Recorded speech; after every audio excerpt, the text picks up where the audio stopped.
Hey, bro. Hopefully we're live. I'll just make sure we've got everything set up here. Okay, yeah, looking pretty good.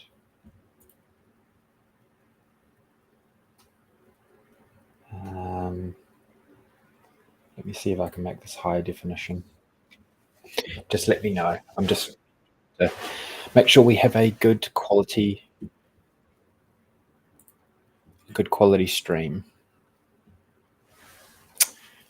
Just let me know what it sounds like on your side. If you can, that'd be great.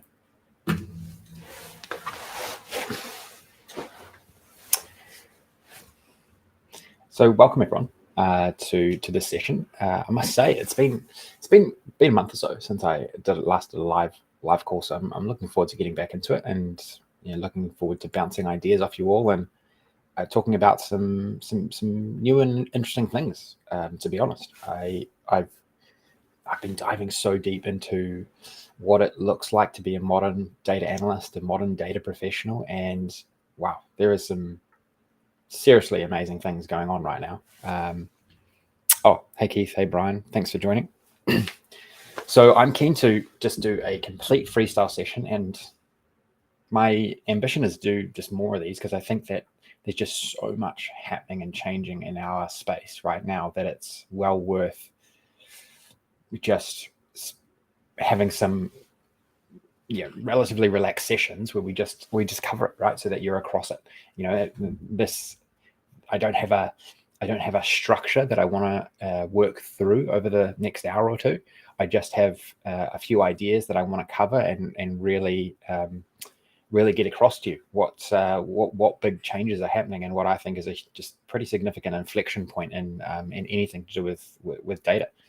So yeah, keen to showcase what I've learned and also bounce ideas off you around what you think is going on, what you think you can do. It's great to have Brian on the call as well, because I know he's got some fantastic ideas also.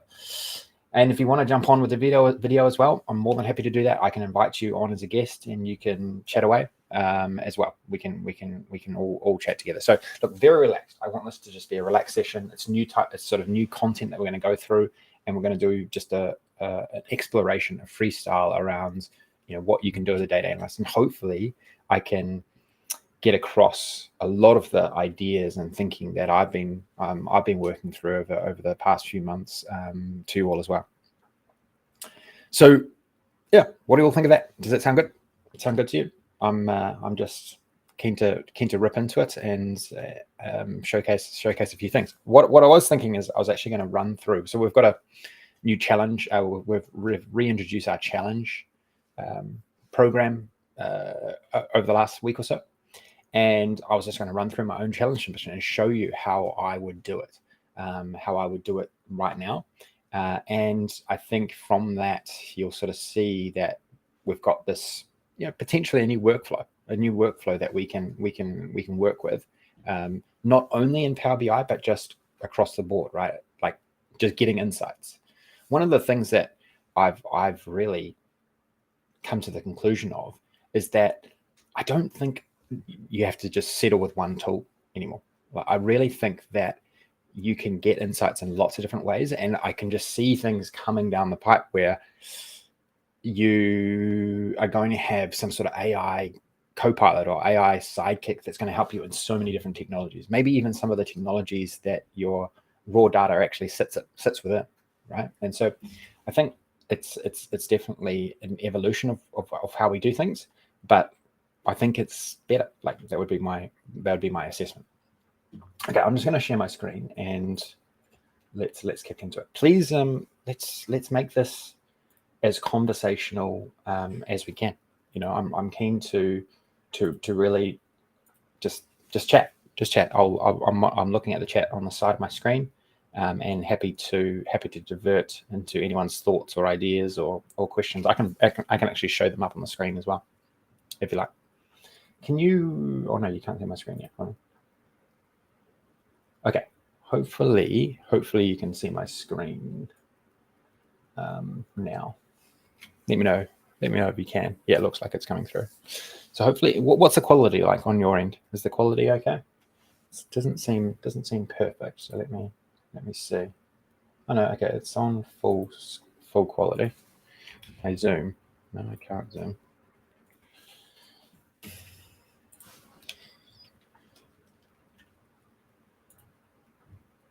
A little fuzzy. Yeah, it is a little fuzzy, isn't it? Let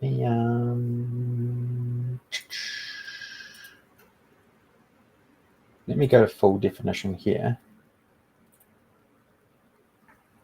and let me know if that improves a touch. Just make sure also that your just make sure your video is on 1080, and then it should come through clearer. Yeah, okay, I just changed mine to 1080, 1080p, and it should be clearer now. Yeah, it definitely is on my end. So cool. Okay, so hey Henry, thanks for jumping on. Cool. Okay, so I jumped into our latest challenge. So if you want to navigate towards the challenge, and by the way, what do you all think? What do you think about new platform? I mean, I haven't actually had an opportunity to ask. What do you think in new branding? What do you think of the new color scheme? What do you think of the new styling that we've brought to the dashboard? Keen to get your thoughts. I personally, I love it. But hey, that's just my opinion. You guys let me know.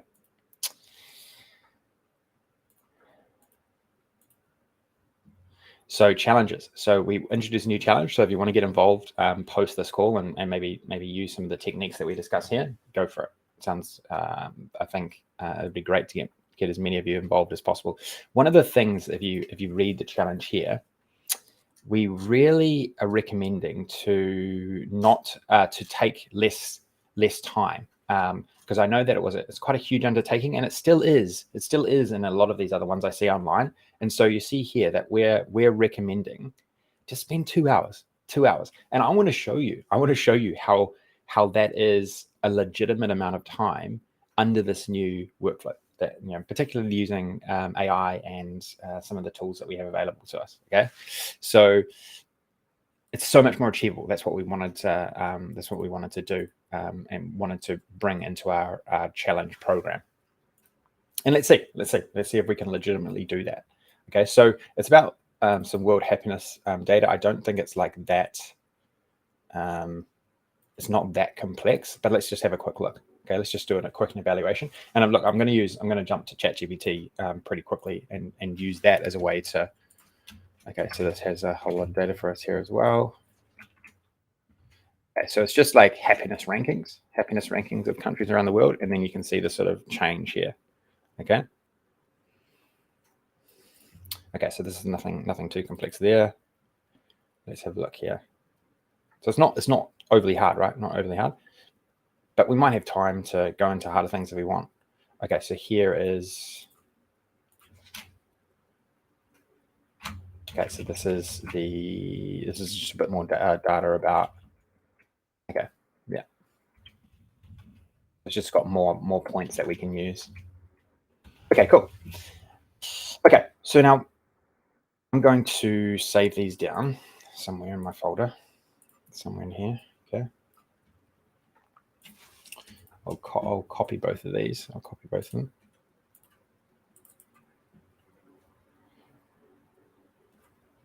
Is it freezing, Keith? Is that? Hold on a second. I just want to double check. Oh yeah, right. It's not changing, but hold on. Yes. Okay. Sorry. I know what's going on. Let's stop this. Sorry. I didn't do this entire screen. My bad.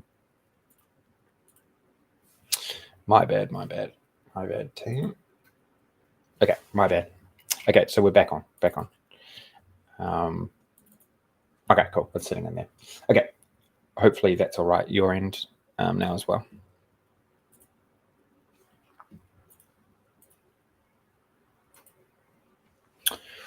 Yeah. Okay. It's looking better now. Okay. So now this is where I think, you know, the big changes are happening, right? How many of you have used what used to be called Code Interpreter, but is now called Advanced Data Analysis? How many of you have used it? I'm interested to know.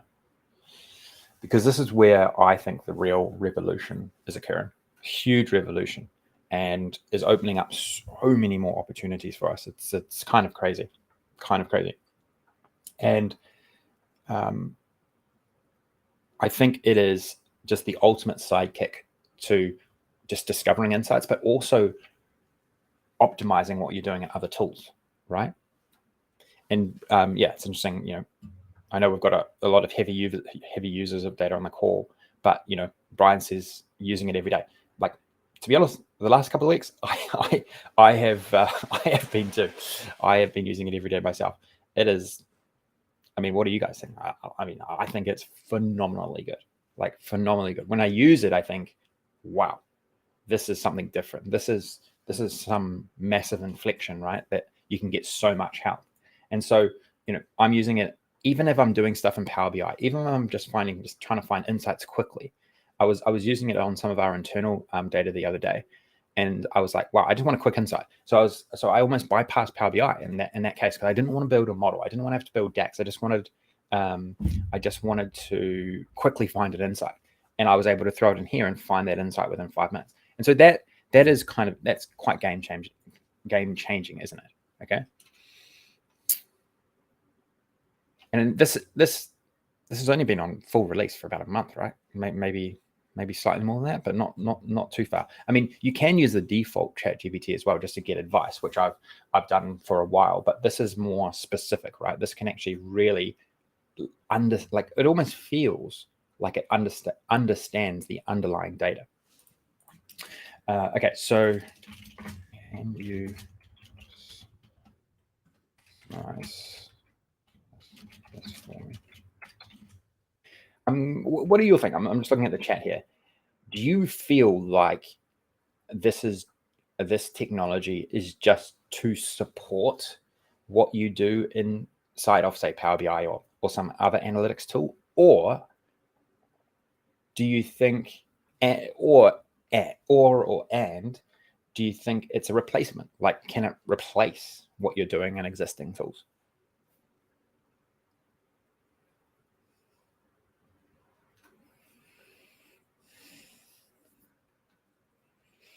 My feeling is probably it's a bit of both. Like that is my recent feel, right? Like, I've started to sort of question, do you need a dashboard for every single insight that you want to see? Do you really? It's totally up for debate, isn't it?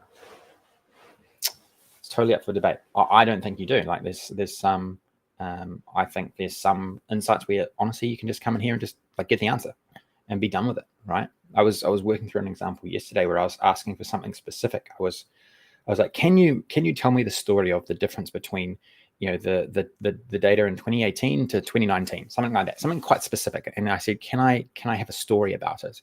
So I didn't want to just see the insight. I actually wanted to be told a story about it. And it came up with the answer. And I was like, wow, I mean, that's pretty valuable, right? Like, imagine if you were in a meeting and you wanted to analyze that, and you know, you didn't really have everything you needed. Well, you could just ask and it would tell you. So I was like, you know, do you need to build a dashboard for that? So debatable right now.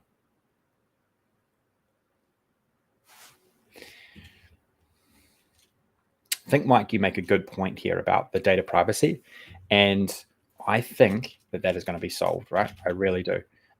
You've got to think that you know, everyone knows this, right? And so ChatGPT Enterprise, which they have announced, don't know if it's fully released yet, but if you have a read through here, protect your data with enterprise-grade privacy, security, and deployment tools. You own and control your business data in ChatGPT Enterprise. So there already is a solution coming down the pipe, yeah, like really soon. We do not train on your business data or conversations, and our models don't learn from your usage. ChatGPT Enterprise is also SOC 2 compliant.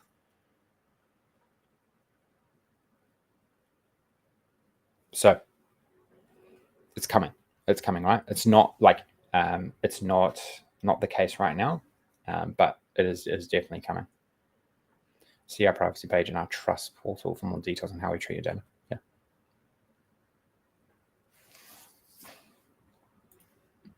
Okay, cool. So let's have a look. So some of this like evaluation, you know, there's that EDA, that saying of EDA, exploratory data analysis, which is where you basically explore the data before you actually do anything. And I've found this to be incredible for that, right? Like absolutely incredible to help us understand the data quite significantly just by dragging it in. And so country name of country, lattice score. So just giving me a whole overview, and then gives me the underlying data, World Happiness Index 2013 to 2023. Okay. The file seems to capture happiness data. There are missing values as seen for Congo in 2013. To summarize data, let's look at the following key points: top 5 happiest countries, top 5 countries in terms of happiness, a brief overview of the distribution.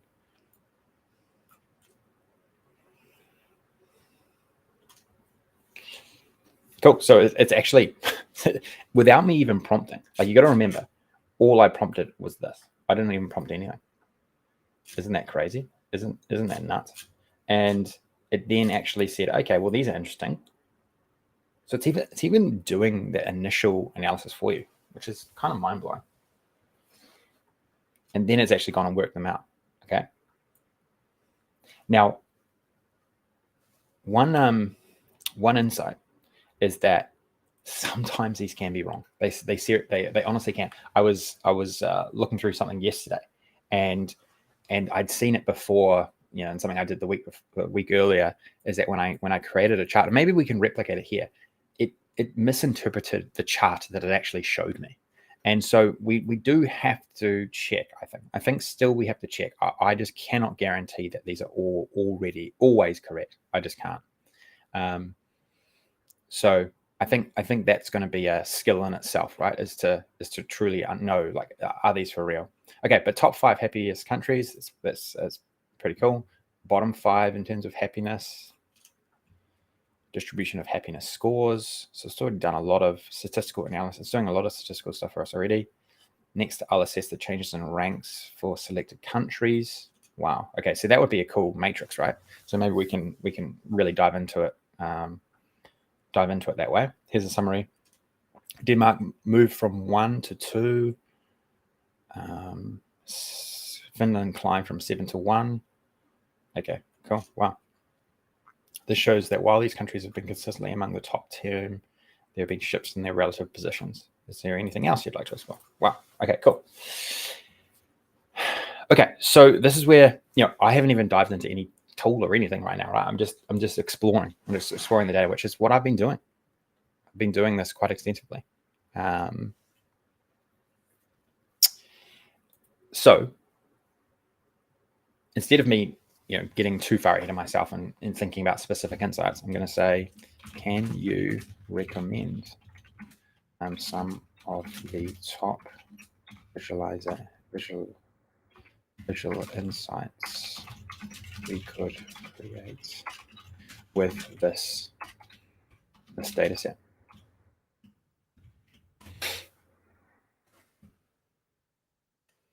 Yeah, we can check the Python code, which is cool, right?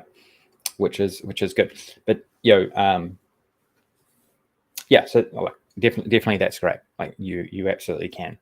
And I would, you know, go far to say, like, you can use ChatGPT to really spell out the Python code, couldn't you?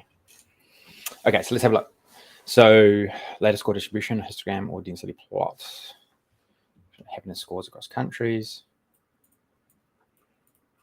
trends over time, plot the happiness index of selected countries or global averages, heat map. Okay, what's going on? Network error. It's thinking too hard. I think there still is the limit on how much you can use GPT-4 was extended recently, but there still is one. So I think it's about 40 queries. So you can only ask 40 times within like a 2 or 3 hour time frame. So there is still a little bit of a restriction there. With ChatGPT Enterprise, I believe that it's unlimited. I think that's what's coming, is that you can do unlimited queries. Okay, so this is giving us, think about all this analysis that we could do, and that we haven't had to dream all of this up. I don't know what you think, but that used to be quite hard.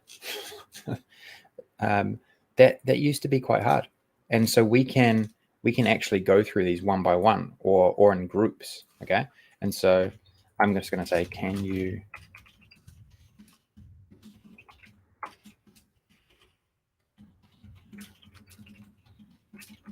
visualizations for this? Okay. So let's just keep prompting. Let's not overthink anything.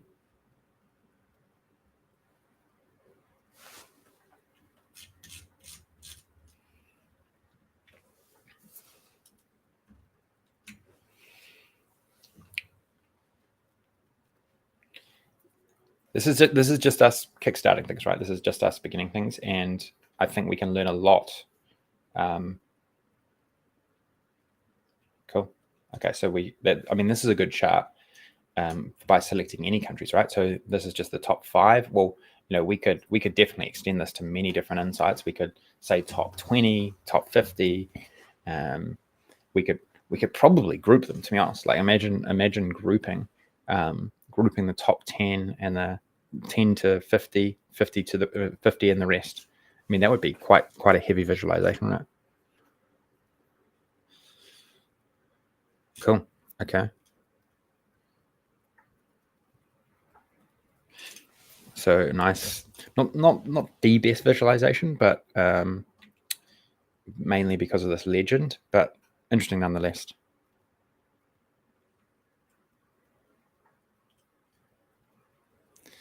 So a lot of people are reading into there. So Brian said, minimizing, removing the limits as an indicator that they've finished training GPT-5. Wow. Yeah. Possibly. Okay. So what can we derive from this, right? Like, we know that we can do some ranking visualizations. We know that we can create some geospatial analysis. And then we can also, I love the little context it gives, but this context here is where I have found that it can sometimes produce errors. Okay, so you just got to be a little bit careful. So countries are color-coded based on the happiness score. Heat map provides a visual representation of government. Okay, fine.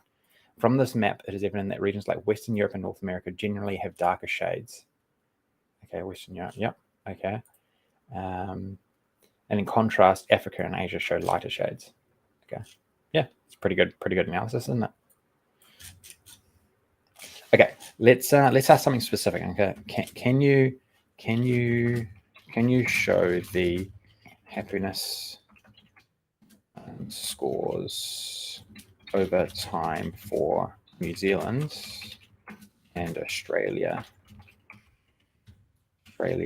only? Okay, so let's filter it down.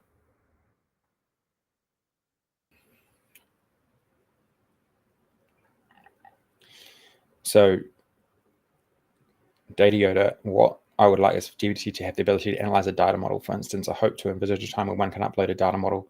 Aha, Brian, place in your LinkedIn post. I think that's a perfect opportunity there. So Brian's actually figured it out. I think probably not figured everything out, but probably 95% of what you can do to really enhance what you do within Power BI specifically. Because as we've known, and as I've tested many times and highlighted in a couple of courses that I created, around ChatGPT and data analysis and with Power BI, is that the one huge restriction with Power BI is that it's so hard to understand the model. It's so hard to understand the context of your calculation.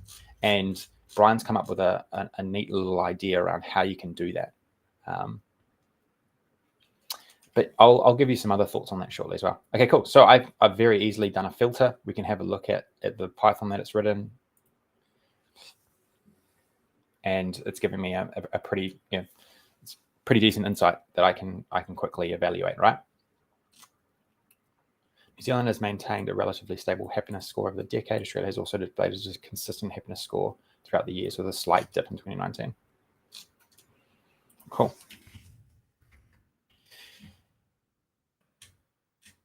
Okay, so let's go up here. So I don't want to, to be honest, I don't want to overthink it. I'm going to ask, can you now analyze these?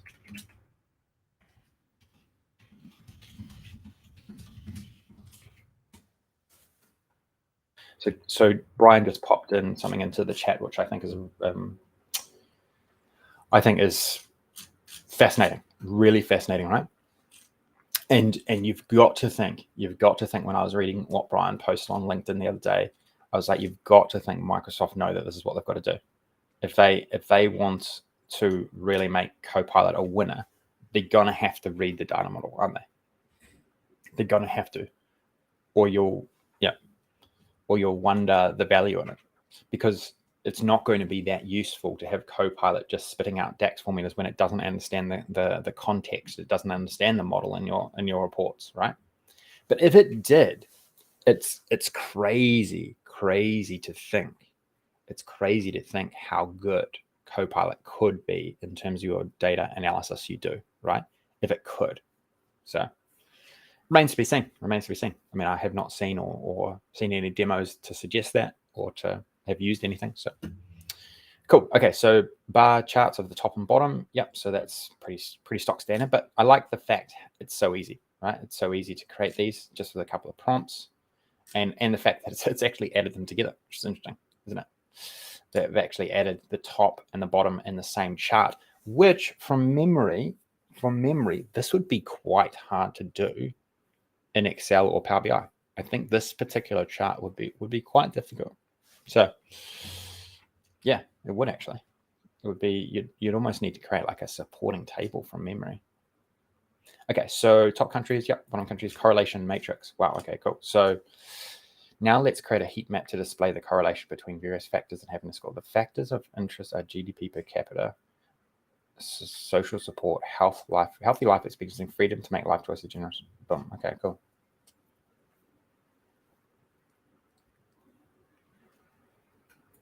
Okay, so what is this telling us? This is telling us,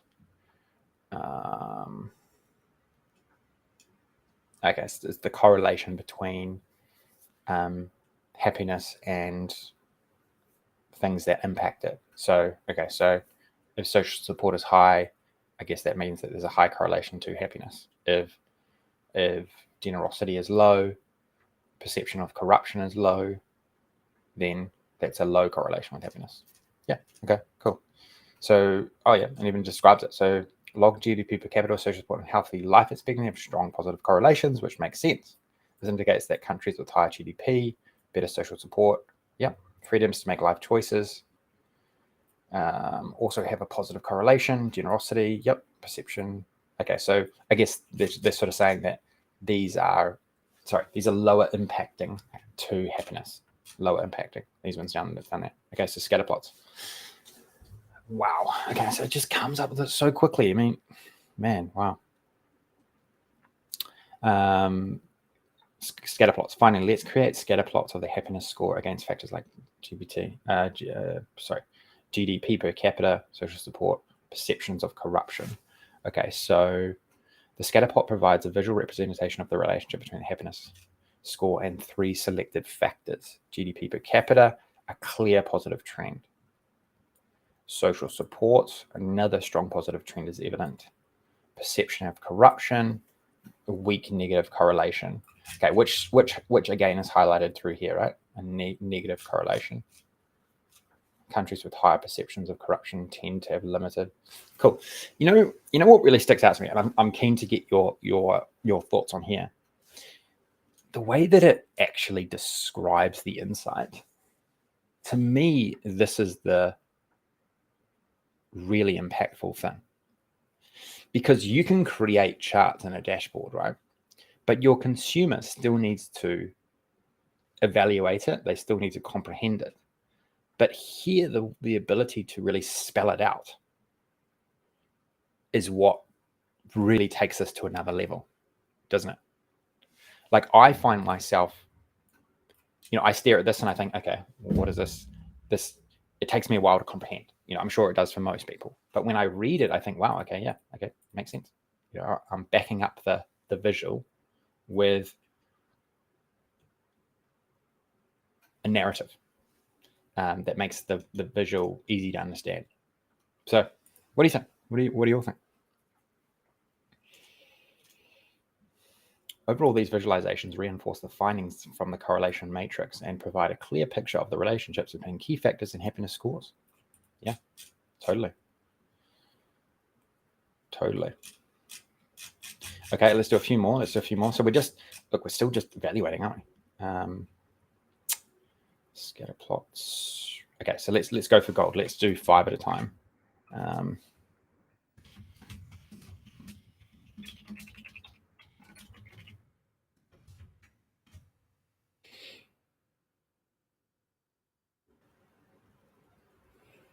So I'm just looking in the chat as well, and Brian, hold on, why don't I actually go through? I would love to actually go through it. Why don't we go through it together? So Brian's post yesterday was how popular was it, Brian? Yep, pretty popular.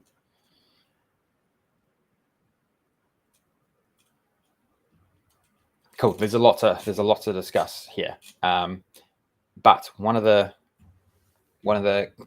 best things that I took out of this, or like one of the eye-opening things that you can take out of this, was the fact that the thing holding ChatGPT to really help you with the Power BI is the model.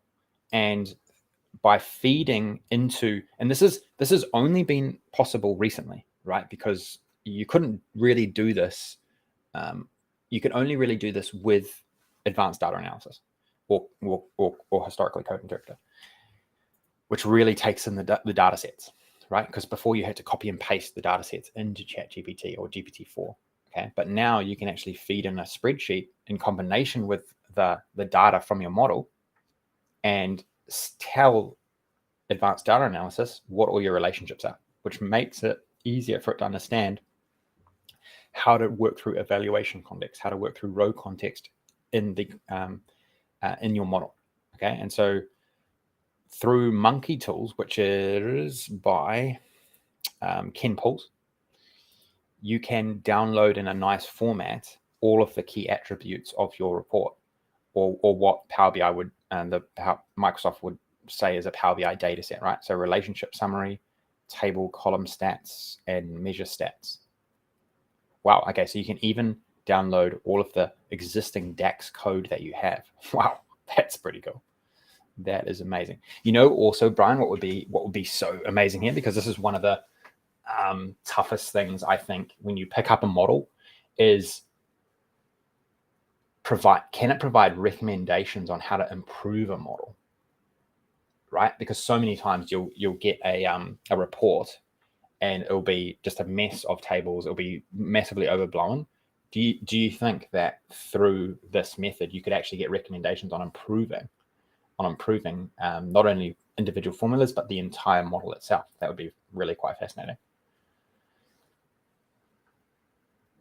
Cool. So then you prompt it with very detailed prompts about like what has been provided, so that it has good context there, and it can write pretty extensive formulas, right? Like I can't really show it any bigger, but this DAX formula is extensive, right? It has variables, it has sum x, it has summarize. It's really extensive, right? And it shows you the working. It shows you all of the relationships it's taking into account. So this is huge. This is absolutely huge. And I would, after like thinking through the impact of something like this, like if Copilot doesn't do this, you'll wonder where the value is. You truly will. Maybe Copilot is deemed it's going to be this like absolutely incredible thing. It's going to be able to read absolutely everything. Maybe it might be able to read all of your data, like all your data sources as well. Maybe that's what this whole Fabric thing's about. It's debatable, but yeah. I mean, what do you think? What do you all think? I think that's crazy, absolutely crazy. So Brian said that yes, you can feed in the model and have it optimized. That would be pretty cool to try. That would be very cool to try. Maybe it might be outside what we're doing here, but we could maybe try that in the future. Cool. Okay, cool. So let's just have a look. So I really went for gold in this last one, right? I asked for 5 things, and let's see what it worked through. Okay, distribution of happiness scores. So this sort of analysis is so, I was watching a video the other day about using Python and Excel, and this chart is so hard to create in Power BI and in Excel, isn't it? I mean, I remember creating a video on this chart like 4 years ago, and it was so complicated. And look how easily this was created within here. I mean, isn't that crazy? And we could get the distribution in lots of different metrics very, very quickly. And I don't know what you all think, but I just think that's so transformational.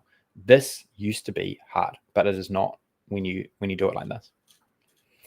Most countries have happiness scores clustered around 5 to 6. There's a noticeable peak around 4.5 to 5. Few countries achieve high scores above 7. You know what would be interesting is, okay, I'll ask this: Can I get a bar chart of all the countries with a happiness score above 7, above or equal to 7? Okay, let's actually just have a look at the 7s. We could really break out like what are the interesting ones there.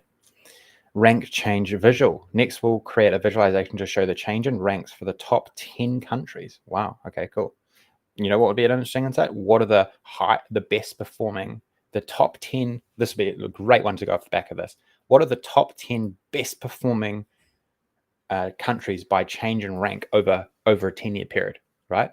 Okay, and then we could look at like what did they actually change? Like what were the key metrics that they changed? So I'm going to dive into that shortly as well. The graph visualizer. The graph visualizes the rank change. Yep. Boom. Countries like Denmark and Netherlands have minor changes.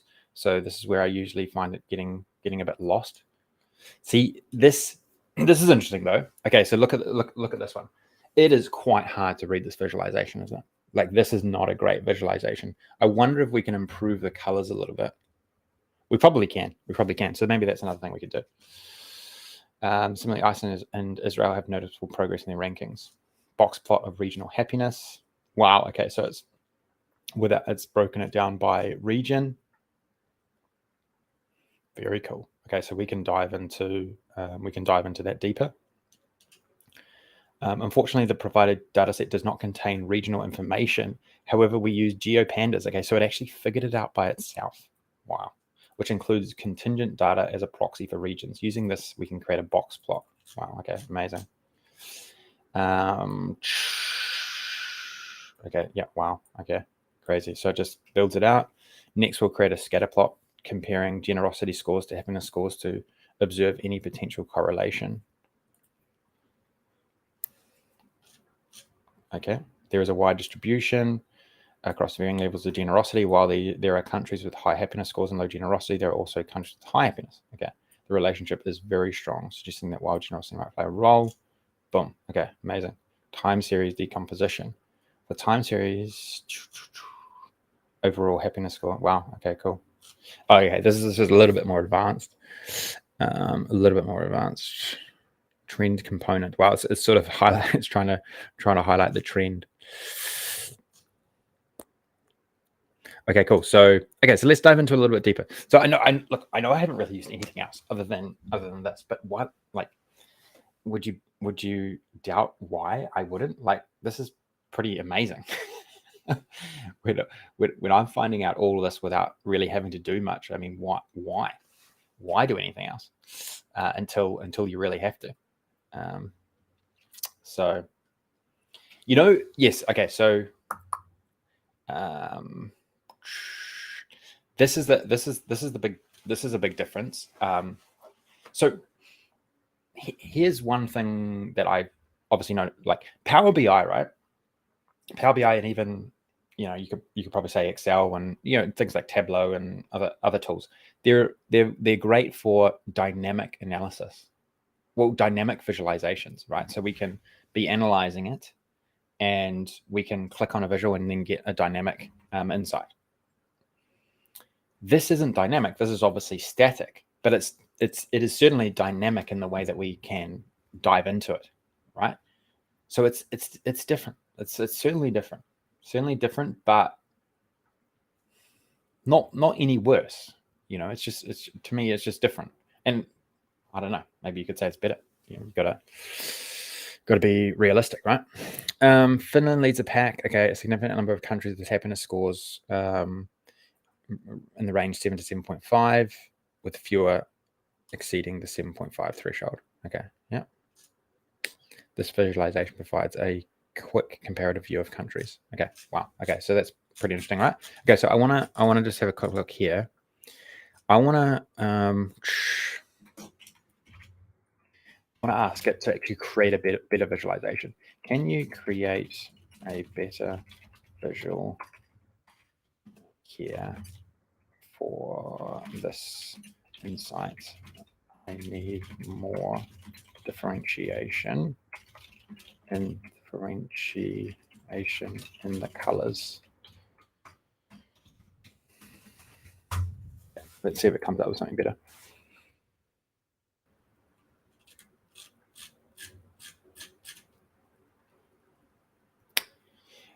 Steve, I think you make an interesting point there. Microsoft has a long history of almost getting something right. It's true. What do you all think about Fabric in that context? Like Microsoft Fabric, what do you think? Do you feel like they're getting it right there?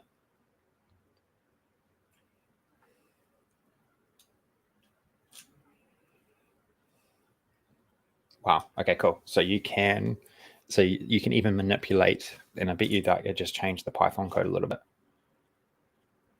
Yeah. Just change the Python code a little bit to get better colors. So yeah, so that's clear, right? That's much clearer now. Okay, I'm going to say, can you, okay, let's ask for something quite hard. Okay, can you showcase the top 10 countries for change for the absolute change in happiness scores from 2013 to 2023, and then show the only these countries in visual. Okay.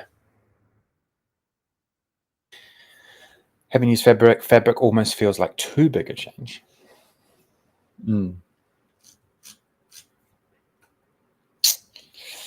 Yeah.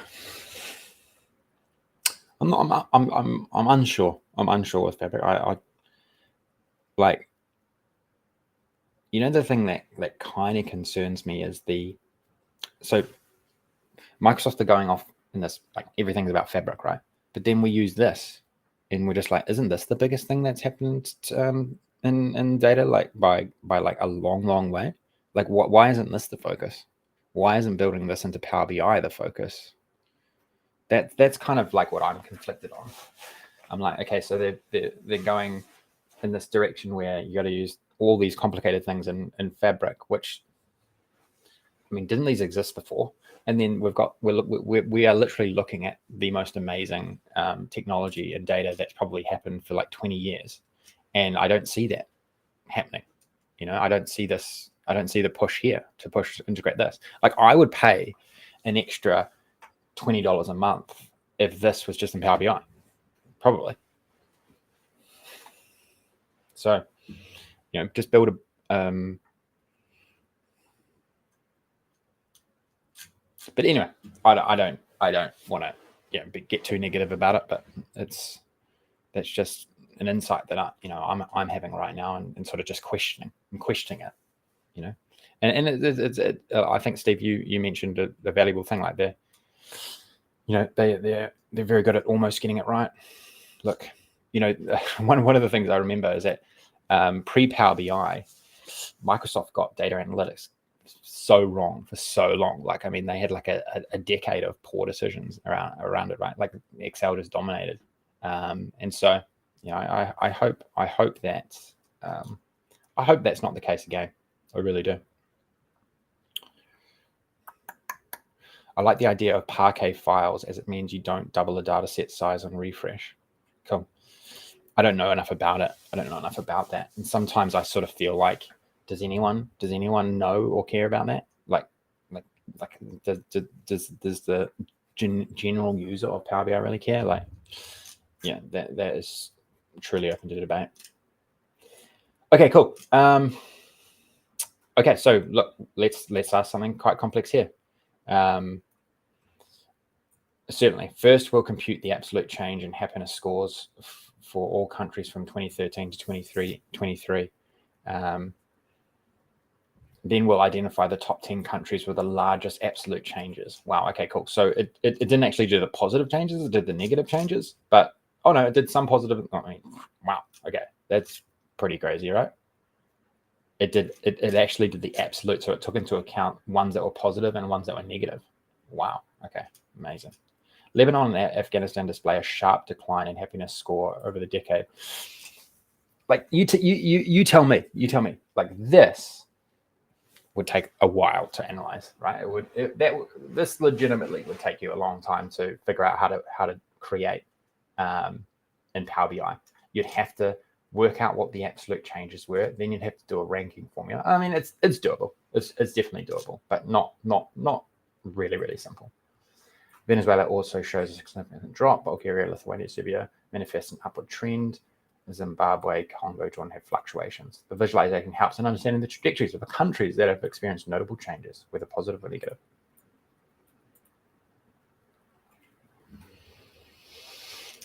Wow. Okay, so that's pretty interesting, right? That's pretty interesting.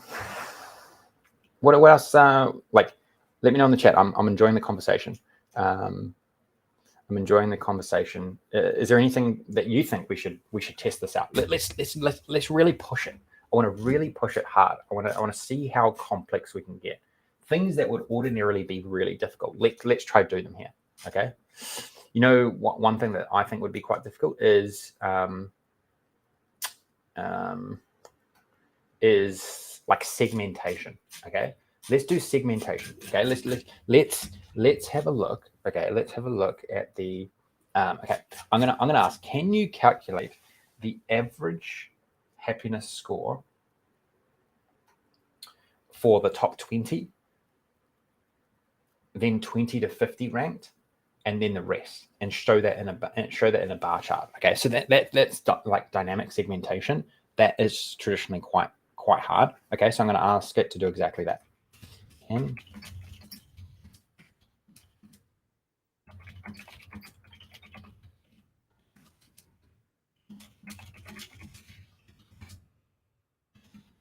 the score for and 20. You know what we could do? Let's actually do it.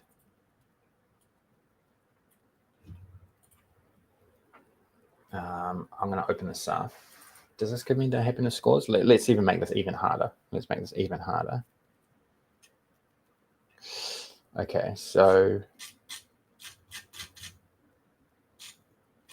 okay, I want to show I want to do a segmentation, but then I also want to use small multiple visuals, or I want to see the breakdown for every single year from 2013 to 23. Okay, this is hard. This is a very hard calculation, but let's test it. Let's see. Cool. Okay, so yeah, Brian's got some good ideas as well, so we'll dive into that. Can you help me with some segmentation? I want to show the happiness score of various segments. The average happiness score in the data. I want the segments to be per top 1 to 20 ranked countries.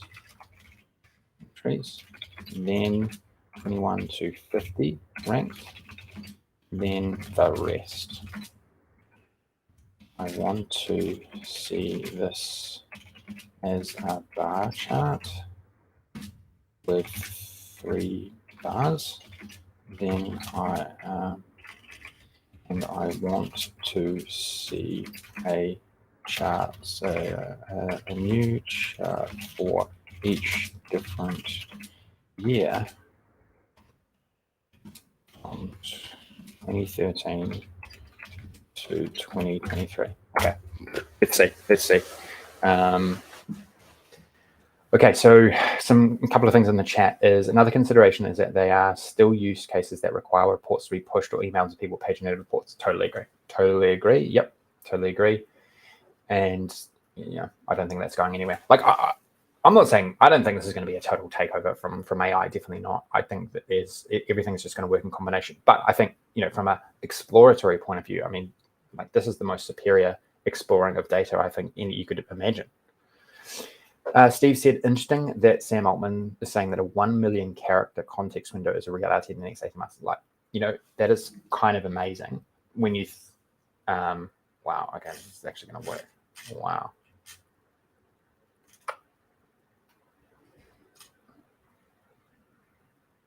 Wow. Okay, cool. Just going back to those chats is that, what when I hear that, the thing that excites me the most is how much data it's going to be able to take in. When you ask advanced data analysis, how much data can you take? It tells you around like 1 million rows or something like that, right? And if it can have a bigger context window, that I'm pretty confident that means it can take a lot more data, right? And so that is seriously cool. Like you could potentially, this could be like really enterprise ready. Like it could take like millions and millions of rows, which would be out of this world. Like out of this world. You would if it could really do that, you would start to seriously wonder. Yeah. Do you need like? Do you need to analyze data in a different way? Like, I mean, you got to really ask yourself that question. So Brian's idea is let's have it build and test a different regression model specifications to predict happiness score based on country attributes. Yeah, okay, cool. Yep, let's do it, and then have it explain the rationale. Yeah, that's a really good. I mean, that's tough. Like I wouldn't be able to do that myself. Yep, okay, cool. Can someone provide me a link on how to integrate ChatGPT into Power BI based on your data set, meaning having ChatGPT function with individual reports? I don't think you can actually do that. You have to sort of copy and paste. Okay, so going back to this, isn't this pretty cool? Like this is hard. Like this is very hard to do this. I know in Excel is probably almost impossible to do this. I mean, it's not impossible, it's doable, but very hard. To do it in Power BI, very hard, like very, very hard, very, very complex formula, prone to lots of different errors, so on and so forth. Then getting it in a visualization, probably pretty hard. Or maybe not with that small multiple visual, I'm not sure. Maybe the calculation speed would be quite slow, but yeah, we probably compare and contrast. Okay, so it's top 20 countries, 20 to 50, and the rest. Wow. Okay, so that's so easy. Wow. Segmented it. And then, wow. And create the segments and then the bars. Wow. Okay. Crazy. Something happening with 2014. Is it because we don't have any data? Maybe that's the reason why. Yep. Okay, so we're missing actually 2014 data. Isn't that interesting? So there's nothing for 2014. Interesting.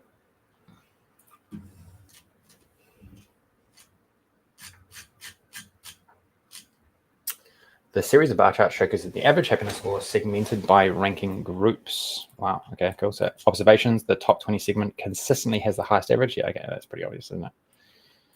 That is pretty obvious. Let's ask it further. Can you tell me any insights around the differences year to year. Is there any improvements or not? So let's dive into it further.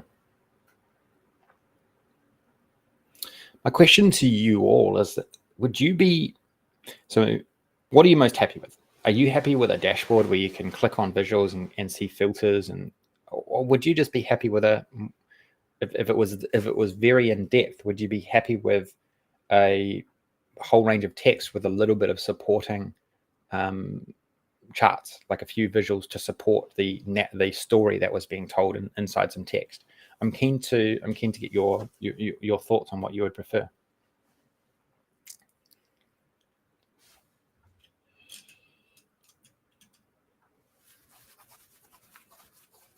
So yeah, okay. So it didn't actually. Okay, to derive insights regarding the differences in average score from year to year, we need to look at a few metrics: yearly averages, yearly mediums, top and bottom performers, volatility.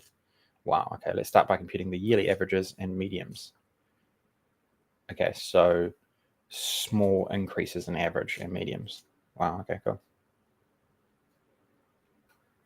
Overall, while there was a period between 2015 and 21 where both average and medium global averages saw a decline, is that correct?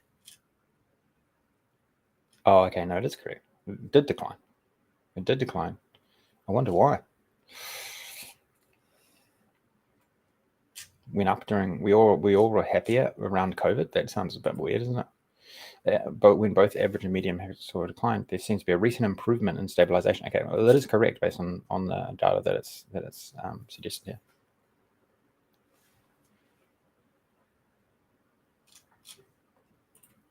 Wow. Okay, cool. Okay, so let's build a regression model. Okay, so this is hard. This is definitely quite difficult. But let's just see if we can really get help on it. So Brian's idea. Let's build and test a regression model. Okay, let's just ask this word for word. Can you help me build a regression model to predict happiness scores based on country attributes? Please walk through step by step your workings. Okay, so let's try this. Okay, so this is, again, to do this takes a lot of knowledge, and also like deep understanding of the tech where you're trying to actually do it within, right? Okay, so how do we do it? Okay, I'll walk you through the entire process step by step. Data preparation, pre-process the data, handle missing values, boom, feature selection, data splitting, split the data into training and test sets, model selection and training, choose a regression model evaluation, interpretation, data preparation. For this step, okay, wow. It's actually going to do it step by step. I mean, that is just nuts. Encoding categorical variables, convert non-numerical variables into format then provided, standardize numerical features, scale the features. Okay, wow. Okay. And Brian, if you want to just check the workings here, because I, to be honest, wouldn't be able to spot an error at this point. Healthy life expectancy explained by healthy life expectancy. Given that the number of missing values is minimal, we can handle them by either inputting, replacing them with suitable values. Okay. So it's actually doing, isn't this crazy? Like, it's actually doing data cleaning automatically. Wow. Okay. So it's identifying. Wow. Okay. I mean, isn't this what Power Query does? Isn't this what Power Query does? I mean, correct me if I'm wrong, but is this just figuring out what to do? Maybe for the specific insight, which is what we do in Power Query, right? Like we're working in Power Query to set up our tables to enable an insight, aren't we? Like that's ultimately what we are doing. But for this, it's getting quite specific. It's getting it. It's updating the data for specifically this insight. Okay. So we've successfully cleaned the data, dropped rows and missing values, checked for categorical. I mean, this is honestly what you're doing in Power Query. Checked for categorical variables, retained relevant numerical columns, standardized the numeric features over a mean of 0 and a standard deviation of 1. So Steve said, I primarily use Python and Power Query for running advanced regex. Okay, interesting. Yeah, so you're getting quite deep into it. The displayed matrix represents the first 5 rows of the scaled feature set. Okay. Feature selection. In this scenario, I mean, this is extensive, isn't it? I mean, look how extensive this is. In this scenario, we've already selected a subset of features based on their relevance. The features are log GDP, social support, freedom to make life choices. Okay, so that's all the data that we have over time. Or no, this is actually just in 2023, I think. These features are selected based on their likely impact. So I'm pretty sure we've only got this for 2023. Yeah, we've only got this for 2023. That's okay. Data splitting. Now we split our data set into training and testing sets. Okay, this is fantastic to learn. This is fantastic learning, right? This allows us to train our model on one subset and validate. Like, I'm learning so much just going through this, right? Let's split the data. We've successfully split the data, training set, testing set. Wow. Okay. Wow. Model selection and training for this task will use a simple linear regression model. It's interpretable and suitable for understanding relationships between variables. Linear regression attempts to model the relationships. Let's train a linear regression model in our training data. Okay, this is where I personally get a little bit lost, to be honest. We've trained our linear regression model and used it to make predictions based on the testing set. Mean square error represents the average of the squares of the errors. Okay, the square root. R squared, a statistical measure representing the proportion of the variance independent variable literature. Wow, okay. Wow, okay. What? Still going? Model evaluation from our metrics. The model seems to perform well. Wow, okay. You know, I wonder how you can check this. Like I would just, I want to throw my hesitations a little bit here. Throw up a few things like you want to sort of. I mean, I guess we can just keep asking and just like really try get it to tell us why. Just tell us all its workings. Interpretation. To further interpret our model, we can look at the coefficients assigned to each feature. These coefficients represent the change in the happiness score for a 1-unit change in the respective feature. Let's take a look at the feature coefficients in this LCL. Okay. Wow. Okay. So it's showing you workings there. Here are the coefficients. Social support. Okay. So this is, I guess these should all add up to 1, right? Is that right? These should all add up to 1 because you want to. Yeah. Okay. So this is sort of showing the beta. This suggests that a 1-unit increase in the standard social support score, the happiness score is expected to increase by approximately 5.18 units. Okay. A negative coefficient indicates that perceptions of corruptions increase, the happiness scores tend to decrease. Yep. Okay. Cool. Okay. Well, that's interesting. So this is the impact that they think that based on the model they have on happiness. Social support stands out as the most influential factor with the highest coefficient. This indicates that having a strong social support, perception of corruption negatively impacts other factors like freedom. Wow. I mean, if that doesn't blow your mind, I mean, that is nuts. That is insane how good that is. Don't know if it's right though, so I don't want to vouch for it. No worries. Look, I'm loving it. Thanks, Mike, for the feedback. Look, I'm loving it. I'm absolutely loving this. I mean, this is. I said this on a recent podcast actually. I think this is one of the biggest inflection points in our data space ever. I mean, you've got to think that, right? Like this is like that. Like I just never thought I would see a day where I would just get all of this done for me. Like I just never thought it. Never. And within a year from first, like with hearing about ChatGPT, this pretty much built some. This built some of the most advanced sort of data science work you can do, doesn't it? I wonder if there's like a. I'm going to ask what visualization. What visualization could you show here to highlight these insights. Okay, so let's see if they can create a nice visualization, because at the moment it's just text. I wonder if there's like a visual we can use. To visually highlight the insights from the regression model, we use a bar chart that displays the coefficients of each feature. So Brian has said this would be hours of work in Power BI, R, and Python. Yep. I mean, I would happily admit that I would not know how to do this. I don't know how to do this in any other tool. So I've just elevated my own abilities by such a considerable amount, right?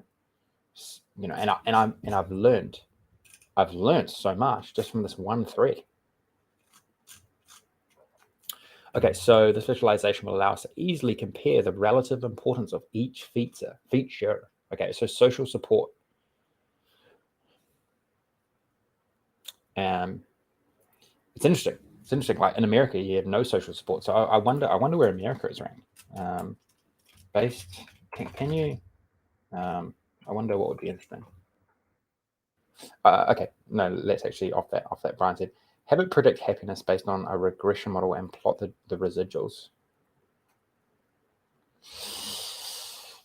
Steve says, I think we'll become conductors, utilizing a range of tools to achieve an end goal. You know, Steve, that's exactly what I think. That is exactly what I think. I think you know, I've only confirmed my view of that like very recently, because like this wasn't available to use only until the last couple of months. But yeah, I truly believe that. You know, you've got to think that pretty much everyone in the data space is looking at this going, wow, like this is probably so much better than using Excel, or you know, but it's not the only thing you could use, right? There still is going to be use of all the other tools, but you're just going to be more versatile. I think a lot more versatile. So have it predict happiness based on a regression model and plot the residuals. Okay.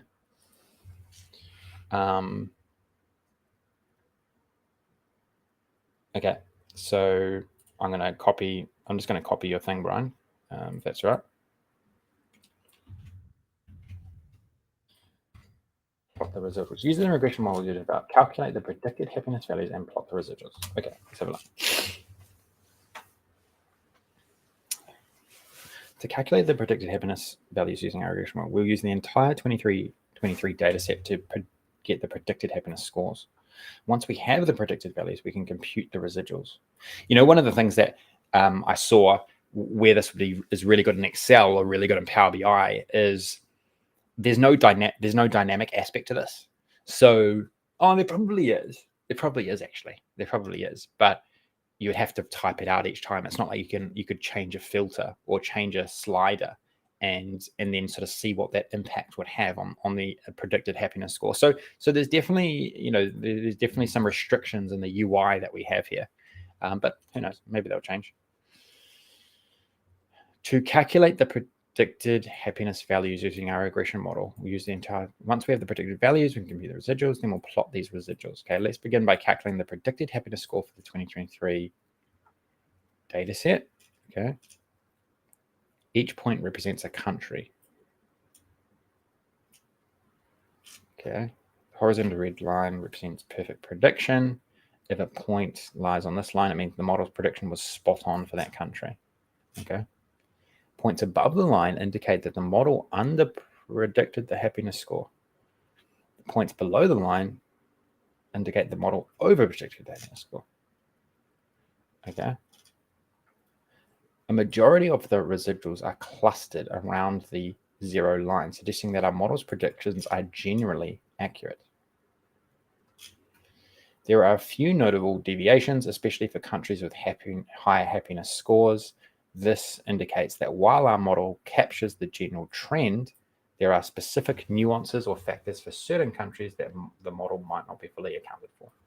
Would you like to explore any other analysis or a deeper dive? Okay, so okay, let's dive into this even further. Okay, and we'll sort of say, can you evaluate why some of the countries you have underpredicted have occurred. Okay, so let's see if it. I mean, this is quite deep, right? It needs to take what the analysis has done and then think deep. I mean, let's just see. I don't even know if it's going to come back with anything good. Can you evaluate why some of the countries you have underpredicted have occurred? Okay.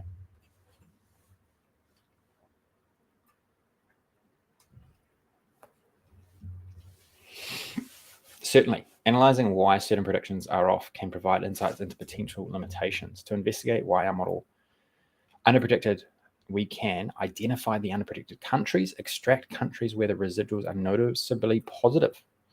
Feature analysis, examine the features for those underpredicted countries, compare with other countries. Wow, okay, so literally just step through everything perfectly. Okay, let's see.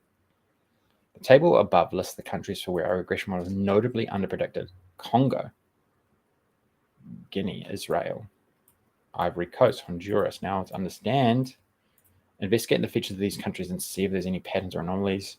Compare with overall averages. Let's perform this analysis. Wow, it's going to do it. It's going to do it for us.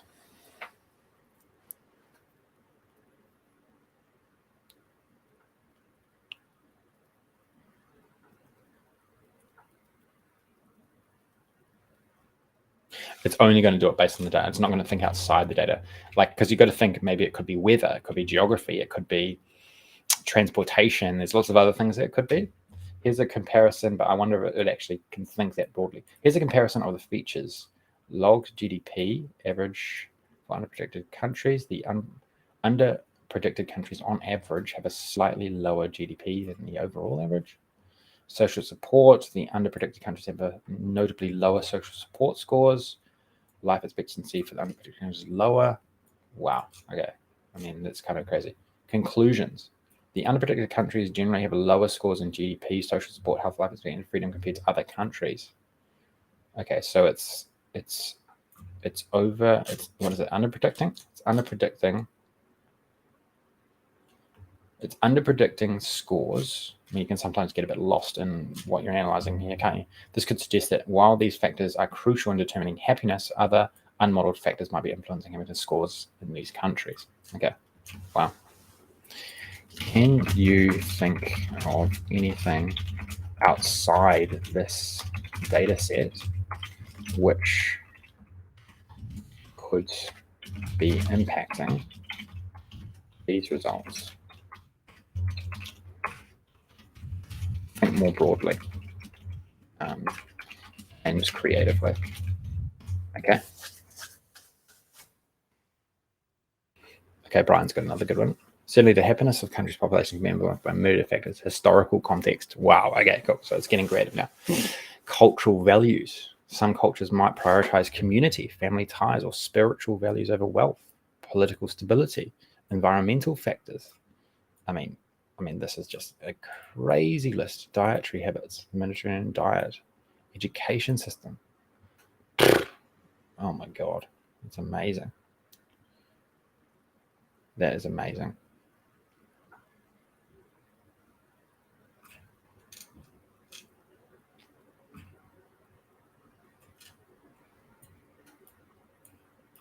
Comparative perspective, media and reporting. Oh my God. 15 examples when I just asked it to be more creative. I mean, that's so true, isn't it? Like all of these are so true. So true. Incorporating some of these broader factors in research on happiness could provide a more holistic view. However, I mean, you can really interrogate any data, right? Like you can really challenge. You could challenge data sets so much easier now just by putting in here and asking ChatGPT, what do you think? Nonetheless, they're essential to consider when interpreting the results. Wow. Okay. Crazy. Okay, so Brian's got another one. Let's give this a go. What would be some possible attributes resulting in admitted variable bias? Okay, so let's just see. Admitted variable bias occurs when a variable that is relevant to a regression model is left out. The exclusion of such a variable can lead to biased and inconsistent estimates. Okay, so it's doing something similar, but it's okay, cool. So it's doing something similar, isn't it? To what I just did, but it's going even further. Mental health services, income inequality, crime rates.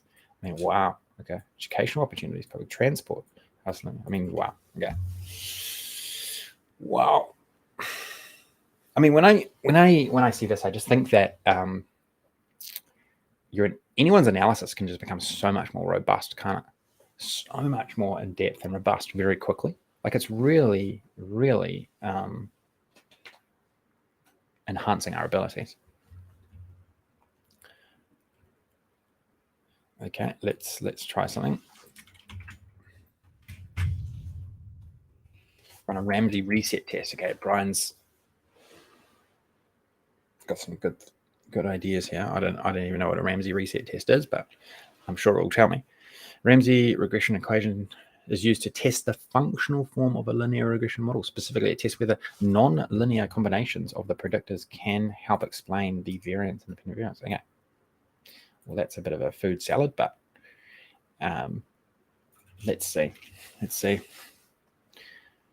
To run the reset test, estimate the original regression.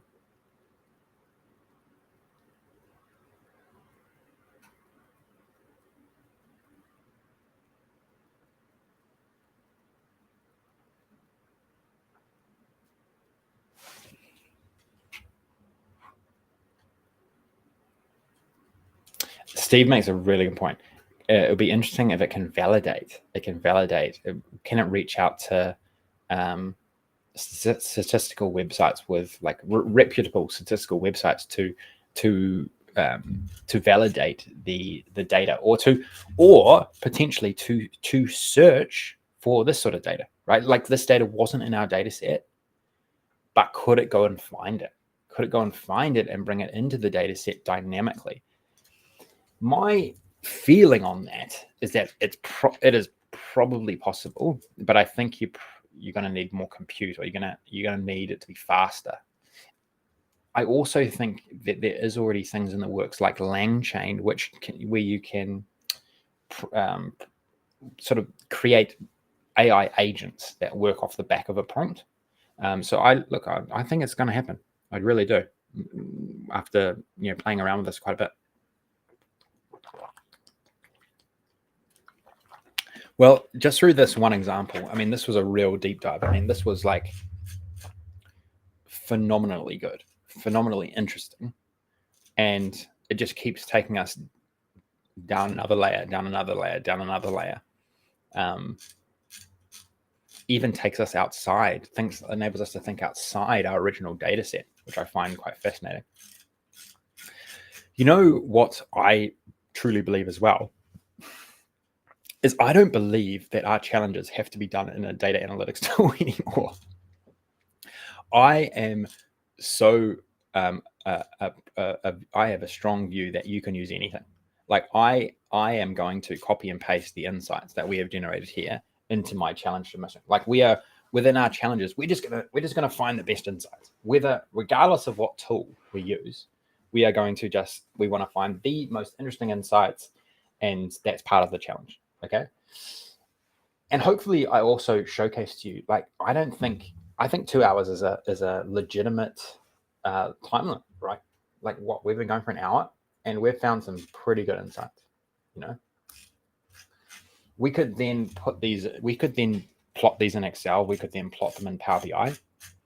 But I want to throw this back to you guys, you all, is do we need to? Like really? Do we really need to? Would be my question. And what do you think? What do you think? If you've got the insight, right? Do we need to recreate this in Excel? Do we need to recreate this in any other tool?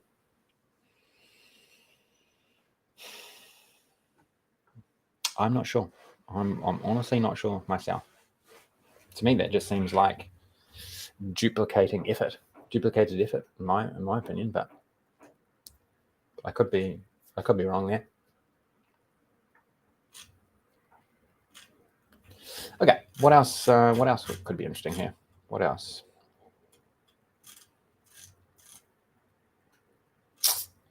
I know what we can do. I know what we can do. We can have a look. So we did some. Did we get a box plot up here? No, it's a bit further down. If you have any other ideas of what we could analyze, please share. I'm really quite interested. Really quite interested of what we could do. I want to just find this box plot. Distribution of happiness scores. Okay, so let's dive into Asia. Okay, I want to dive into Asia now. Can you, in the continent Asia, can you show me the change in happiness scores for countries within Asia? Okay.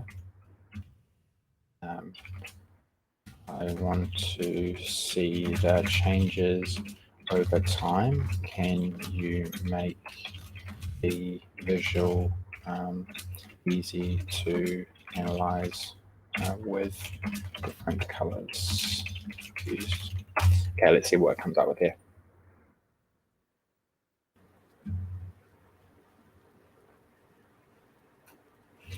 Certainly, to visualize the change in happiness score for countries within Asia, we can use a line chart. First, they need to get all the Asia countries, filter the data set for countries only in Asia. So it will use that pandas, that GeoPandas, plot the happiness score over time for each Asian country and use distinct colors. Okay, wow. So let's just step through it all. You know, I don't think you can't really export it right now. You can't.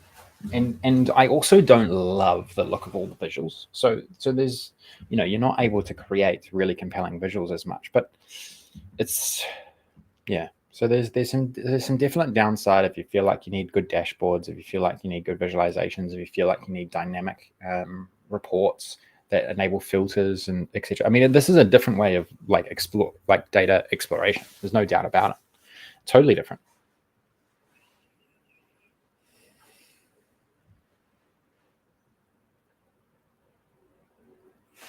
So it will generate an export file. So do you mean here? Exporting like this. But this only, from memory, this only exports the URL.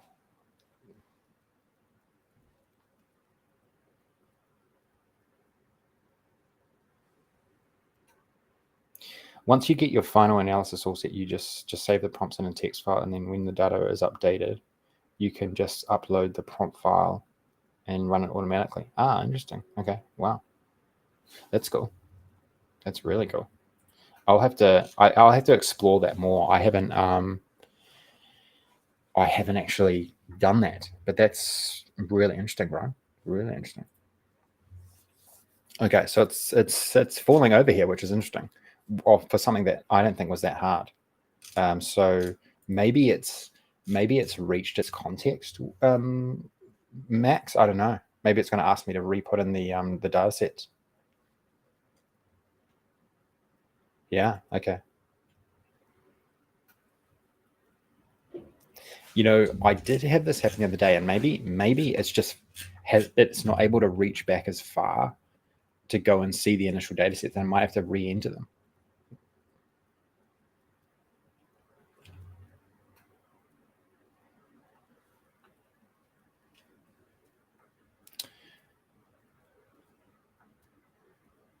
So Steve's made a really interesting point. I often use ADA to remove spaces in a CSV file. So then okay, so you actually do data cleaning inside of here and then re-export the CSV file. That's interesting. Okay, that's really interesting. Really, really interesting. I didn't even think about that. Okay, so I think it's not actually sort of, as I said, I don't think it's finding. Okay, can you break down just the breakouts? Asia. This red countries and show happiness index over time. And then you re-upload the smaller CSV. Wow. Okay. I haven't thought to go that far. That's interesting. And by the way, I'm actually, oh no, this is a CSV. This is a CSV that I'm using. You can actually just put in a worksheet as well. That is seriously cool. I didn't actually know you could do that. Because one of the things that I thought with this as well, like the other day when I was using it, was like, okay, there is a restriction on how much how much data you can put in here, right? But what if you used Power Query to refine the data set? And then you just use Power Query as this sort of quasi data engineering tool where you just optimize the data sets in it, and then you just then copied and pasted the data sets into here, and then did your analysis inside of here. Is that and then using Power Query, you got the data into a form, much smaller form, where it would be faster to do the analysis in here. So that was something I was wondering the other day. I haven't really like fleshed it out as much, but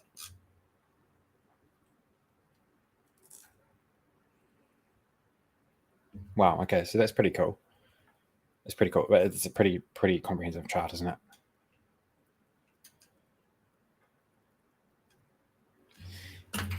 You know, check this out. Can you show the same visual, but have different colors for the, this is interesting, for the top 10 by score, and by score, and also bottom 20 by score, bottom 10 by score.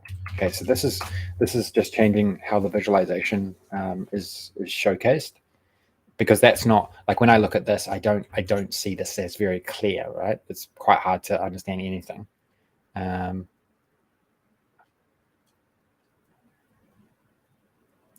So you don't even need to copy and paste. You could set up the script from ChatGPT and just have Power Query call the script from within Power Query. Wow, okay. I mean, I haven't even gone that far, so we'll have to. I'll have to keep testing that. I mean, that's crazy. You can get the script from ChatGPT and just have Power Query call the script. So you can actually have Power Query call a specific chat script within ChatGPT automatically. Wow. God, I didn't know that. Okay, I mean, that's crazy, right? That is crazy. Can you color code the top 10 and bottom 10? Man, that did it so quickly, so quickly. Wow. Okay, Brian's telling me some pretty incredible stuff that I didn't even know you could do, but I just haven't gone that far. Okay, let's. What else can we do? Can you show me the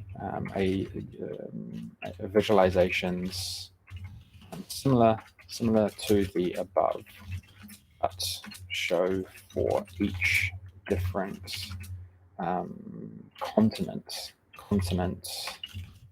around the world? Okay, so I mean, this is again very hard. I'm asking it to show me the same visualization, but then go and filter for every single continent. Okay.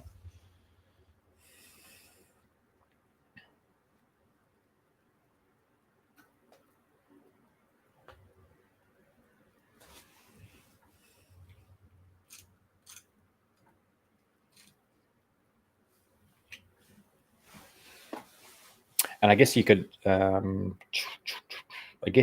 break this down. You can break this down in any segment, couldn't you? You could break like, I'm just.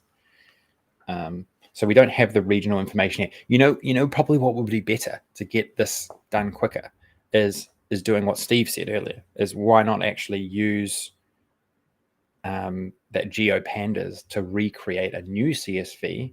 Okay, let's do that. Okay, so you see here that we don't actually have in the CSV, right? We don't actually have a continent column. So I wonder if I could create a CSV that has the continent column in it. Okay, let's just try that. Let's just see how using Python you can actually do a lot of data cleaning as well. Yeah, okay, so it's really sort of starting to struggle here for some reason.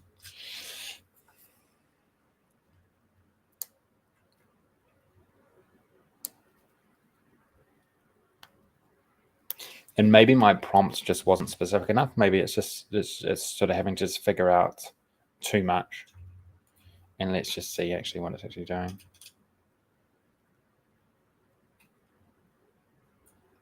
Yeah, I wasn't Yeah, it's getting confused. That's why it's getting confused. It's getting confused, and that's why it's not actually how it's just going around in circles. Okay, so let's be more specific. Can you show me that you will need to use GeoPandas on the country column to create a continent column in the data set. Okay, let's just see through that.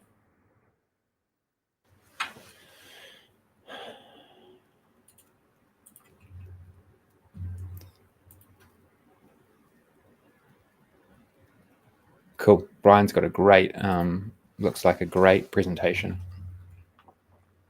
Okay, using GeoPandas to identify the continent in each country. Okay, so this was a prompting issue, that last one. Okay, so that just shows you how just better prompts, more detailed prompts can actually help. To provide visualizations for happiness scores, we'll follow these steps. Use GeoPandas, create a new column, visualize the happiness score, repeat the visualization for each continent. Wow. Okay, cool. Let's boom. Okay, let's see. So continent. Okay. So it's got some NAs, but that's all right. So it's showing us the workings. That's good.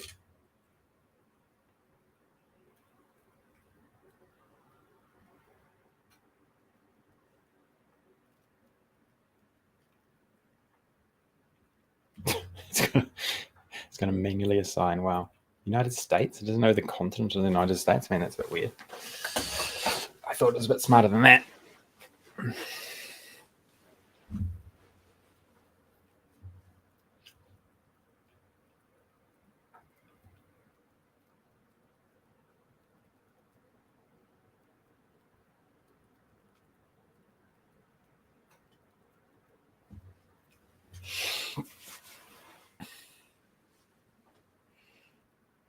Wow. Okay, it's going to work through all these.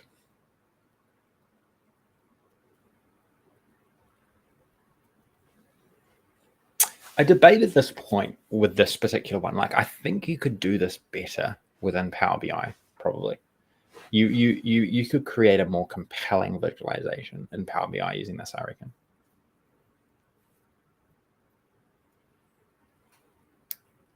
And I presume using Python as well inside of Power Query, that you could also. Wow. Okay. Wow. Okay. How quickly it created that. That was nuts. That was crazy. So happiness score for Asia, happiness score for Africa, happiness score for Europe. I mean, it's hard. It doesn't actually break it. It's still not that good. It's still not that good, because how do I know what is what, right? I don't know which line is which.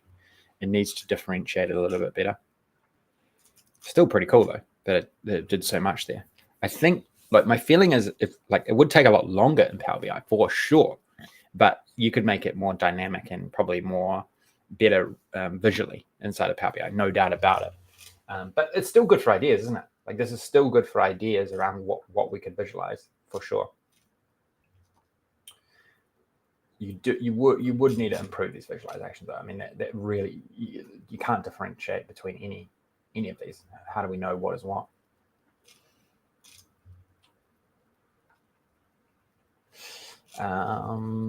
Okay. Can you create these insights? So it's good on run. That's on a map visualization. Choose the best way you think to visualize this spatially. I wonder if we could actually get a map of a specific continent as well. Like, maybe we don't want to see the entire world map. Let's actually say, I want to see just Asia, for example. Arrows for top 10 and top bottom. Okay, sure.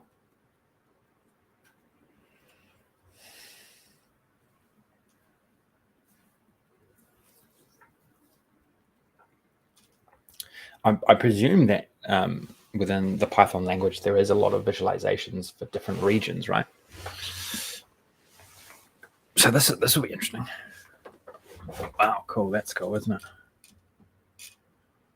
So 2023 chloropeth, like, so we've already kind of seen that. Darker shades represent higher, lighter shades lower happiness scores. Okay. Next, we'll add arrows to represent the top 10 countries with the most significant positive changes. Okay, let's see what it comes up with here.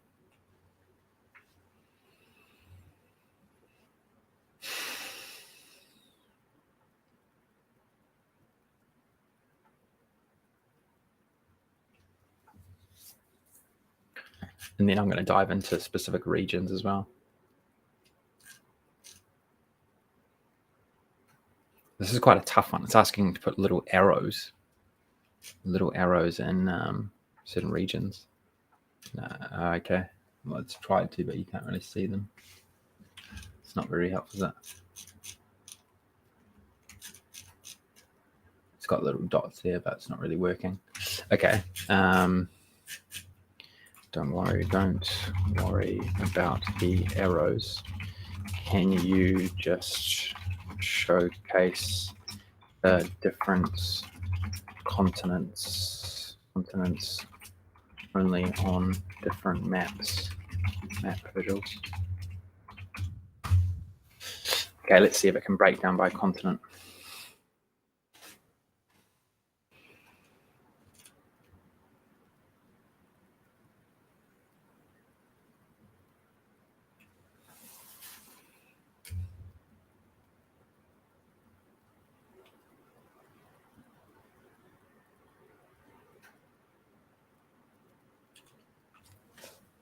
What else is on your mind? Let me know in the chat.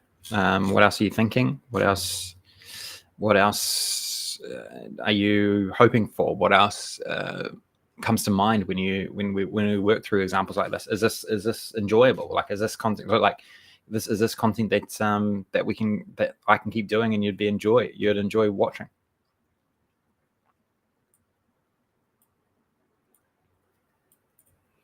Let me know.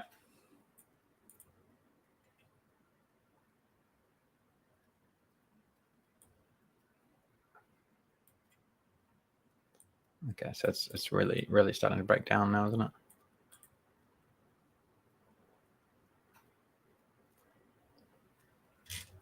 Maybe I need to be more specific, like use the like maybe it's forgotten to actually use the new data frame that it created.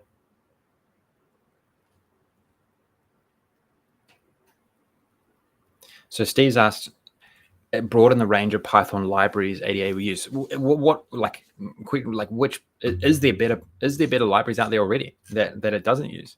I'm not actually that familiar with it. Is there already better libraries for visualizations than what we're currently using? Like what about, like there's matplotlib and Seaborn, right? Like is there any others? Like is that not what we're using here? Oh wow, cool. Okay, so it's figuring it out now. Okay, so this is just Asia.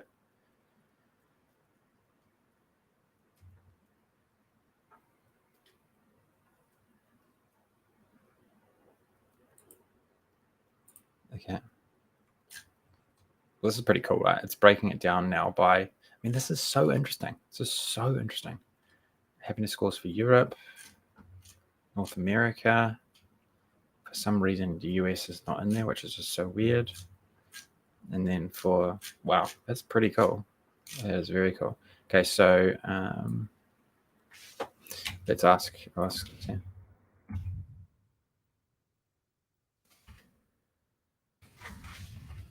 Can you use a Python viz within this environment?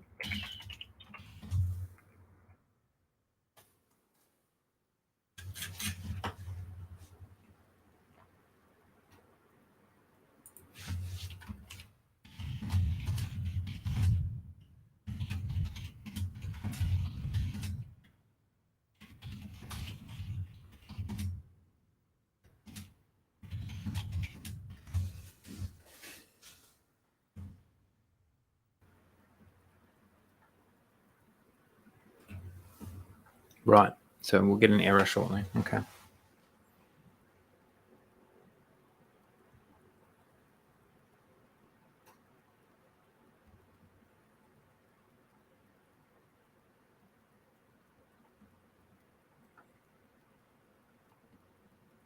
So it's all these. I'm learning all these new things with this new way of doing things, which I'm really enjoying.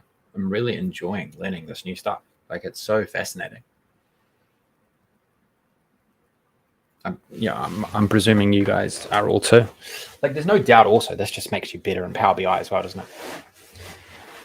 Like, all of those insights that we've covered today would be what you would be a fascinating report inside of Power BI.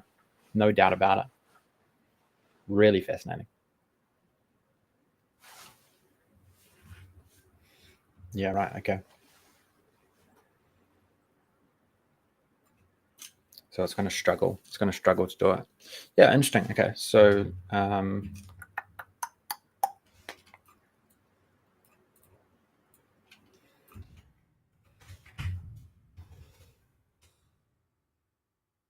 let's have a quick. Yeah. Okay. Wow. Okay. So yeah, I have been to this website before. I have, but I don't know it well.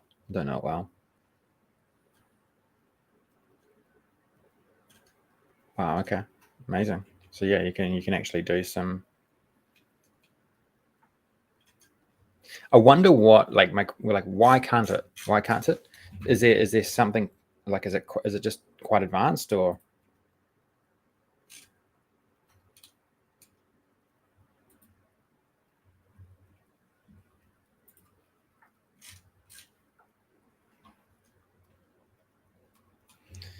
So maybe it just hasn't been trained on them. Maybe I'm not sure.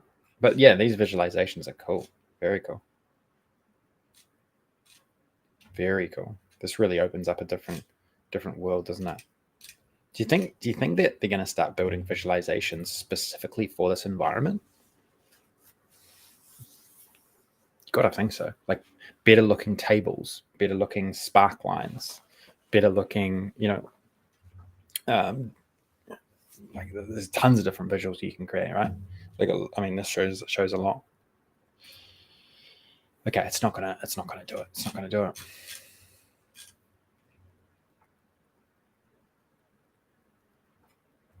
Right. Okay. Steve's got to. So Steve assumes is running on a Docker container with a limited number of curated Python libraries. Is there anything that is going to prevent this happening? Yeah. Could that be changed though? Could that be changed? Would be my question. Like,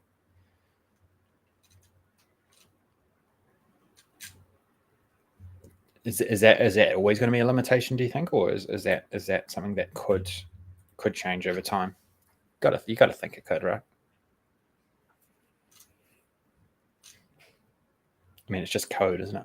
It's just code.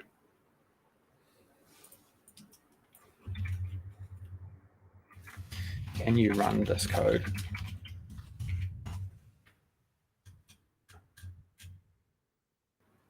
Right.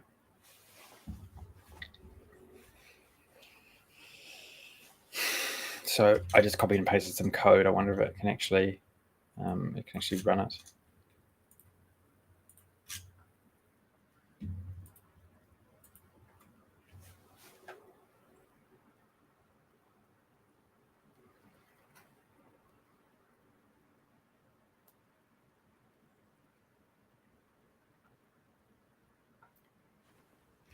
Yeah, okay.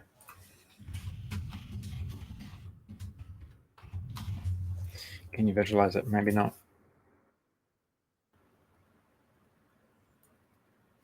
So Brian is. Oh, so this is R packages. Yeah. Right.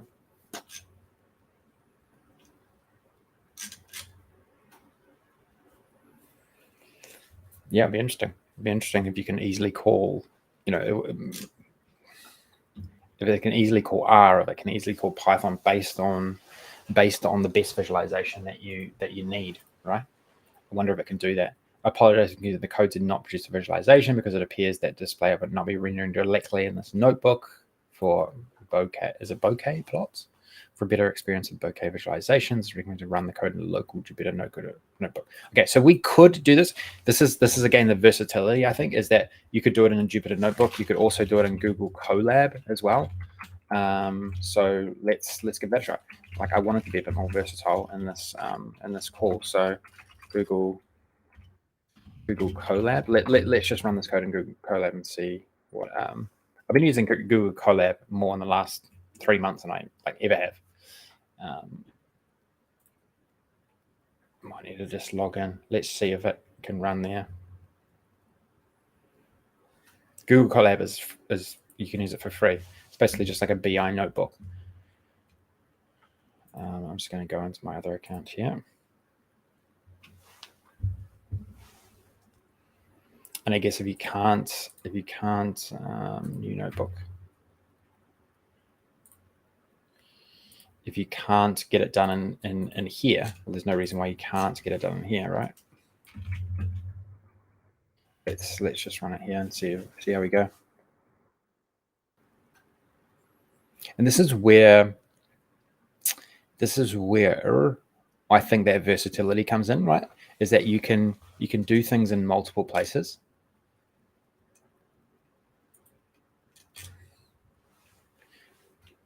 You don't have to just use this. You can use Excel. You can use a BI notebook. You can use Power BI. You can use whatever else comes out. You can use Google Analytics. You could use Looker. You could use whatever gets you the insights quickest. I think is the way to go. So this is not actually showing anything for some reason. Maybe it hasn't been set up to.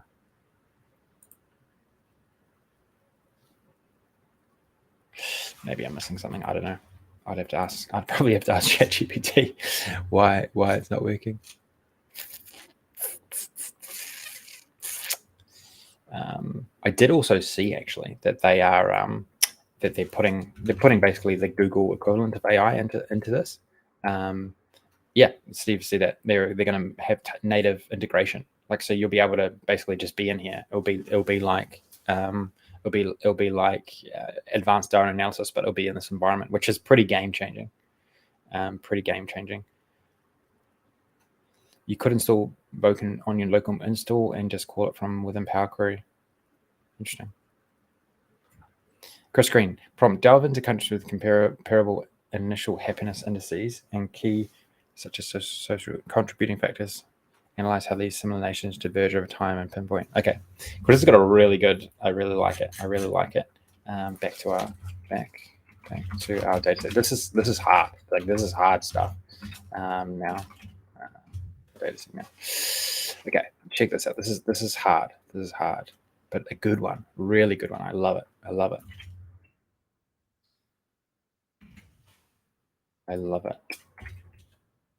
This is a good one. I love testing this out, like, to see how good it actually is. I mean, some of our latest things have been a bit average. There's been searching around trying to find an answer, but this is hard. So identify comparable countries. We'll start by choosing countries with similar happiness scores, analyze key factors over time, identify divergence, pinpoint pivotal factors, and visual representation. Okay, wow. So just basically step through everything that we asked. Let's begin with the first step, identifying a subset of countries with comparable initial happiness indices.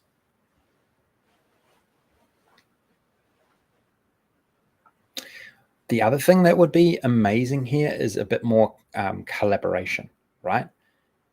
Being able to maybe prompt away at the same time with other people in your team or with your managers or something, right? Being able to have a multi person environment. Like, this is very singular, it's very individual. So I think that would be quite a big change, and quite a positive change as well. We've identified a subset of countries with the happiness score between the 50th and 60th percentiles. Here are the selected countries. We didn't even go into like percentile stuff that we could potentially explore. Okay. With this subset in hand, we can now analyze key factors. Let's move into the next step. Okay. I apologize. It seems I used the wrong column for GDP per capita. Oh, you know what? I don't even think we have that data. That's the issue. The reason why this is going to fall over is because we don't have extensive data on. We only have the index and the rank. That's all we have. In the data set, we only have this for 2023. That's all. So it's probably not actually going to be able to figure that out. It's going to keep returning errors for us.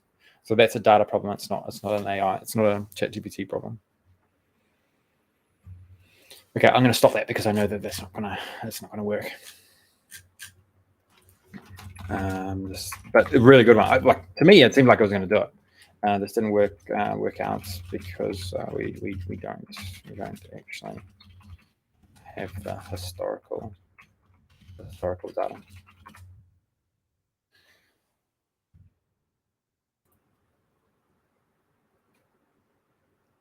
You're right. My apologies for the oversight. We're working with data sets given this constraint.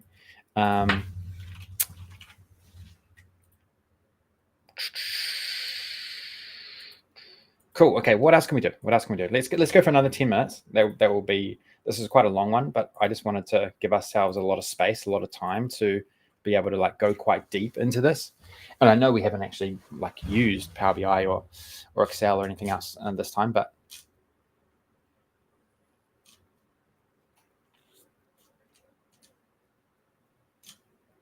okay, interesting. Okay, so I see that we don't have the historical data.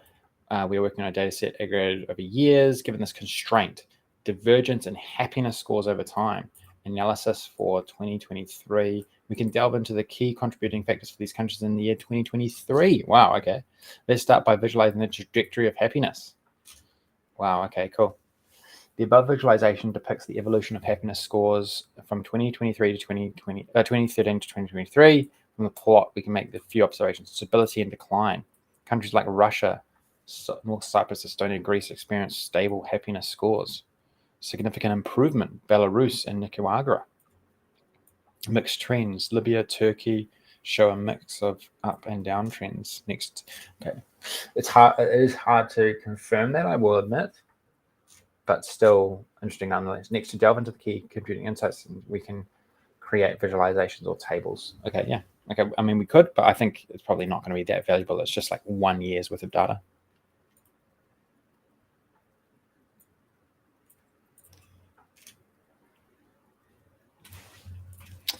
All right, let's stop there.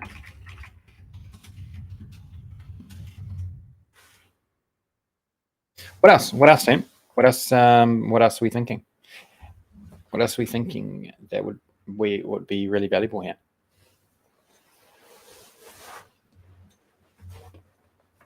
I think I need to go get some lunch shortly. It's almost lunchtime.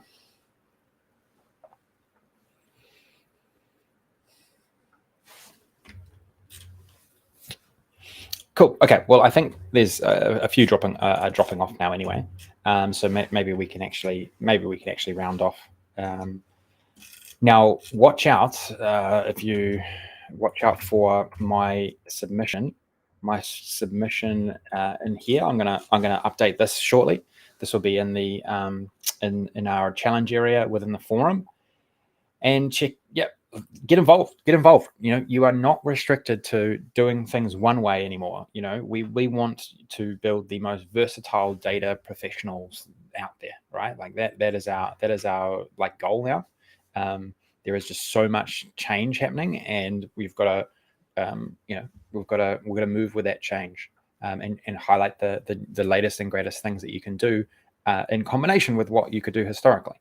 And so, you know, very open for using anything. Using any tool, any BI notebook, any visualization tool. It's all about the insight. It's all about the story. It's all about the way that you're impacting decisions and creating value, in my opinion.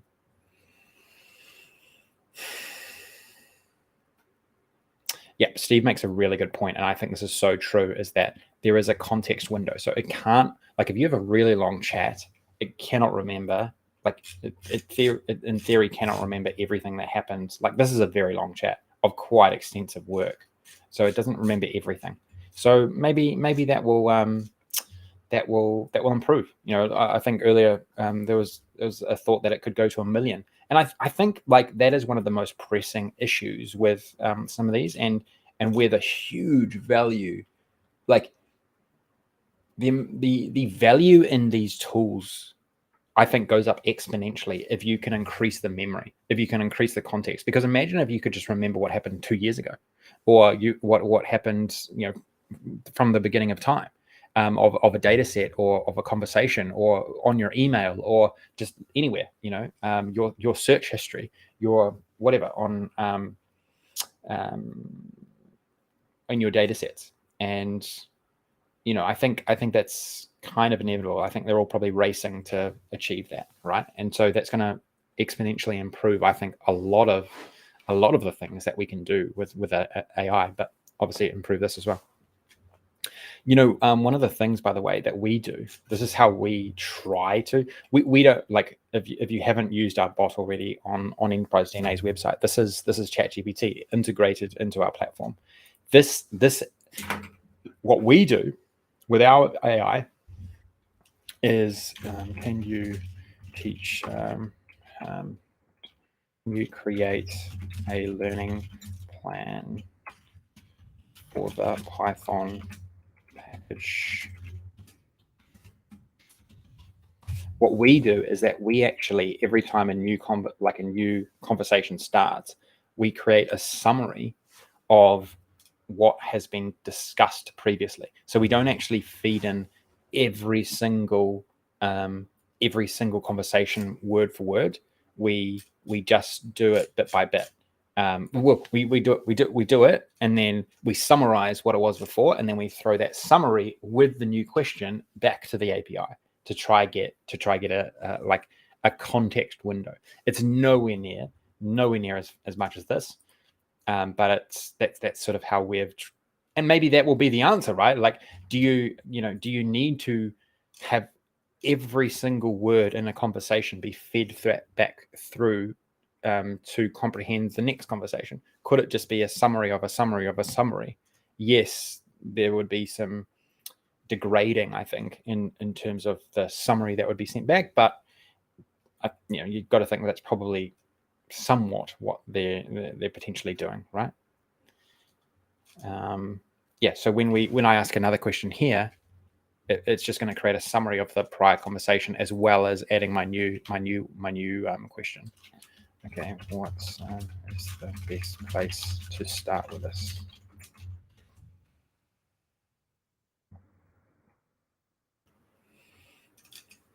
And by the way, we're doing a lot of work in behind the scenes to improve our AI integrations. So this has been in the pipeline for a while, but now we've got our full developer focus on building a lot of very cool AI features inside the platform. So obviously we've got the stock standard sort of chatbot, but we're thinking hard about lots of other things that we could add, like really extensively exploring how we could add AI into our own platform. So watch this space. Everything from translating every video transcript into 100 different languages, to being able to talk to specific content in a video, to maybe having some sort of advanced data analysis inside the platform, having ability to prompt for specific code in lots of different languages and save those into libraries. So we're really innovating hard. Really want to make it almost as big a part of our platform as our AI component as the content itself. I think that is a really strong differentiator for us. So that's kind of where I'm pushing our investment of late. So yeah. Yep, Steve, good points. And I'm keen to start trying some of these other AIs out as well. Like, there's so much innovation going on at the moment. It's crazy. Like, Meta are putting out a lot of stuff for free. You can use a lot of their stuff open source for free. So I'm keen to look at that. They've got some very specific AIs for coding and a variety of other things. I wouldn't be surprised if there's like a new visualization AI that comes out, right? Like, maybe that's what Power BI needs to turn into being. Maybe it needs to become just like an AI visualization tool. Who knows what the future holds. But that was a fascinating exploration. That is a fascinating exploration of just using AI, right? That was a data exploration of just using AI. So I am continually impressed every single day about what is possible. Continually impressed. I mean, what do you all think? What do you all think? To wrap things up, what do you think? Are you equally as impressed at what's possible here? Scared? Apprehensive? I don't know. Let me know.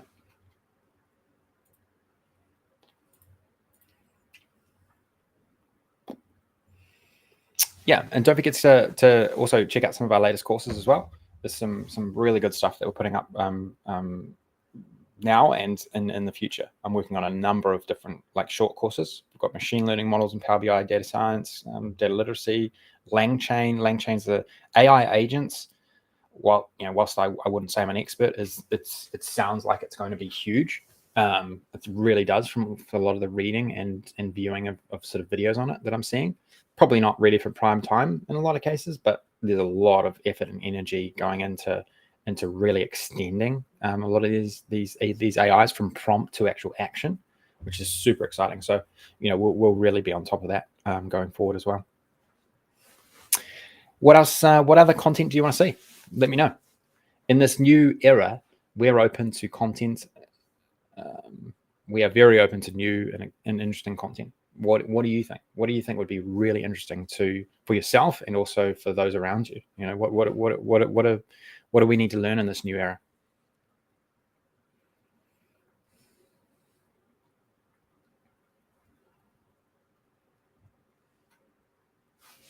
To me, if I think out loud, I think it's data literacy, isn't it? It's data comprehension. Because I don't think a lot of what I did was that hard. But it does take somewhat of a data understanding, doesn't it? It's like understanding what Python is, what AIs are doing, understanding how to just look at a data set. So that would be my thoughts out loud. Anyway, if you do have any thoughts post this, please just shoot me an email. Just get in contact with me on social media. I'm a lot more active there of late. So yeah, happy to continue the conversation there. But yeah, we're really open to new and interesting content. We want to be that modern place where you come to learn the modern skills, the skills that will really add value to your career, to your to your own personal value, to your own personal ambitions. So we're really open. Steve makes a good point. AI won't take a job, but an analyst with AI will. I mean that is just, to me, that is blatantly, that is so obvious to me now, more than ever.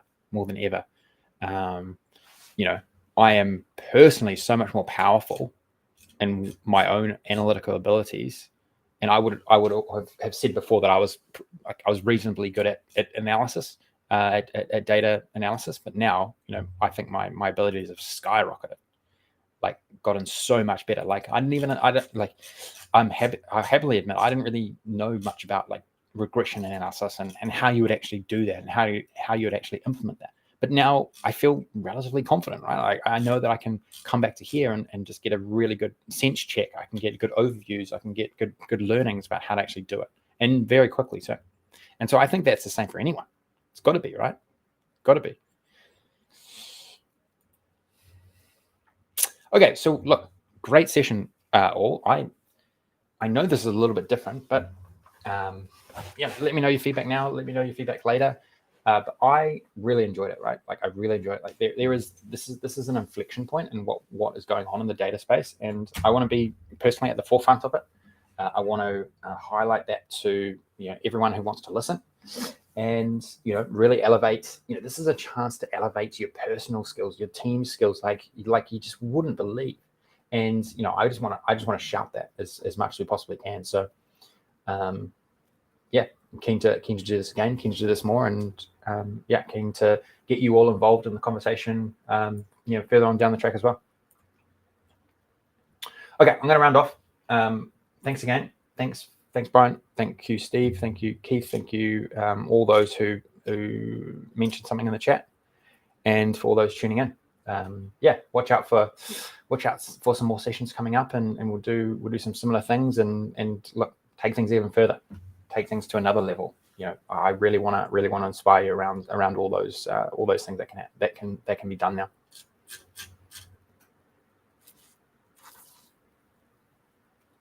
Cool. Okay. Thanks all. Gonna round out. Appreciate it. I'll see you soon.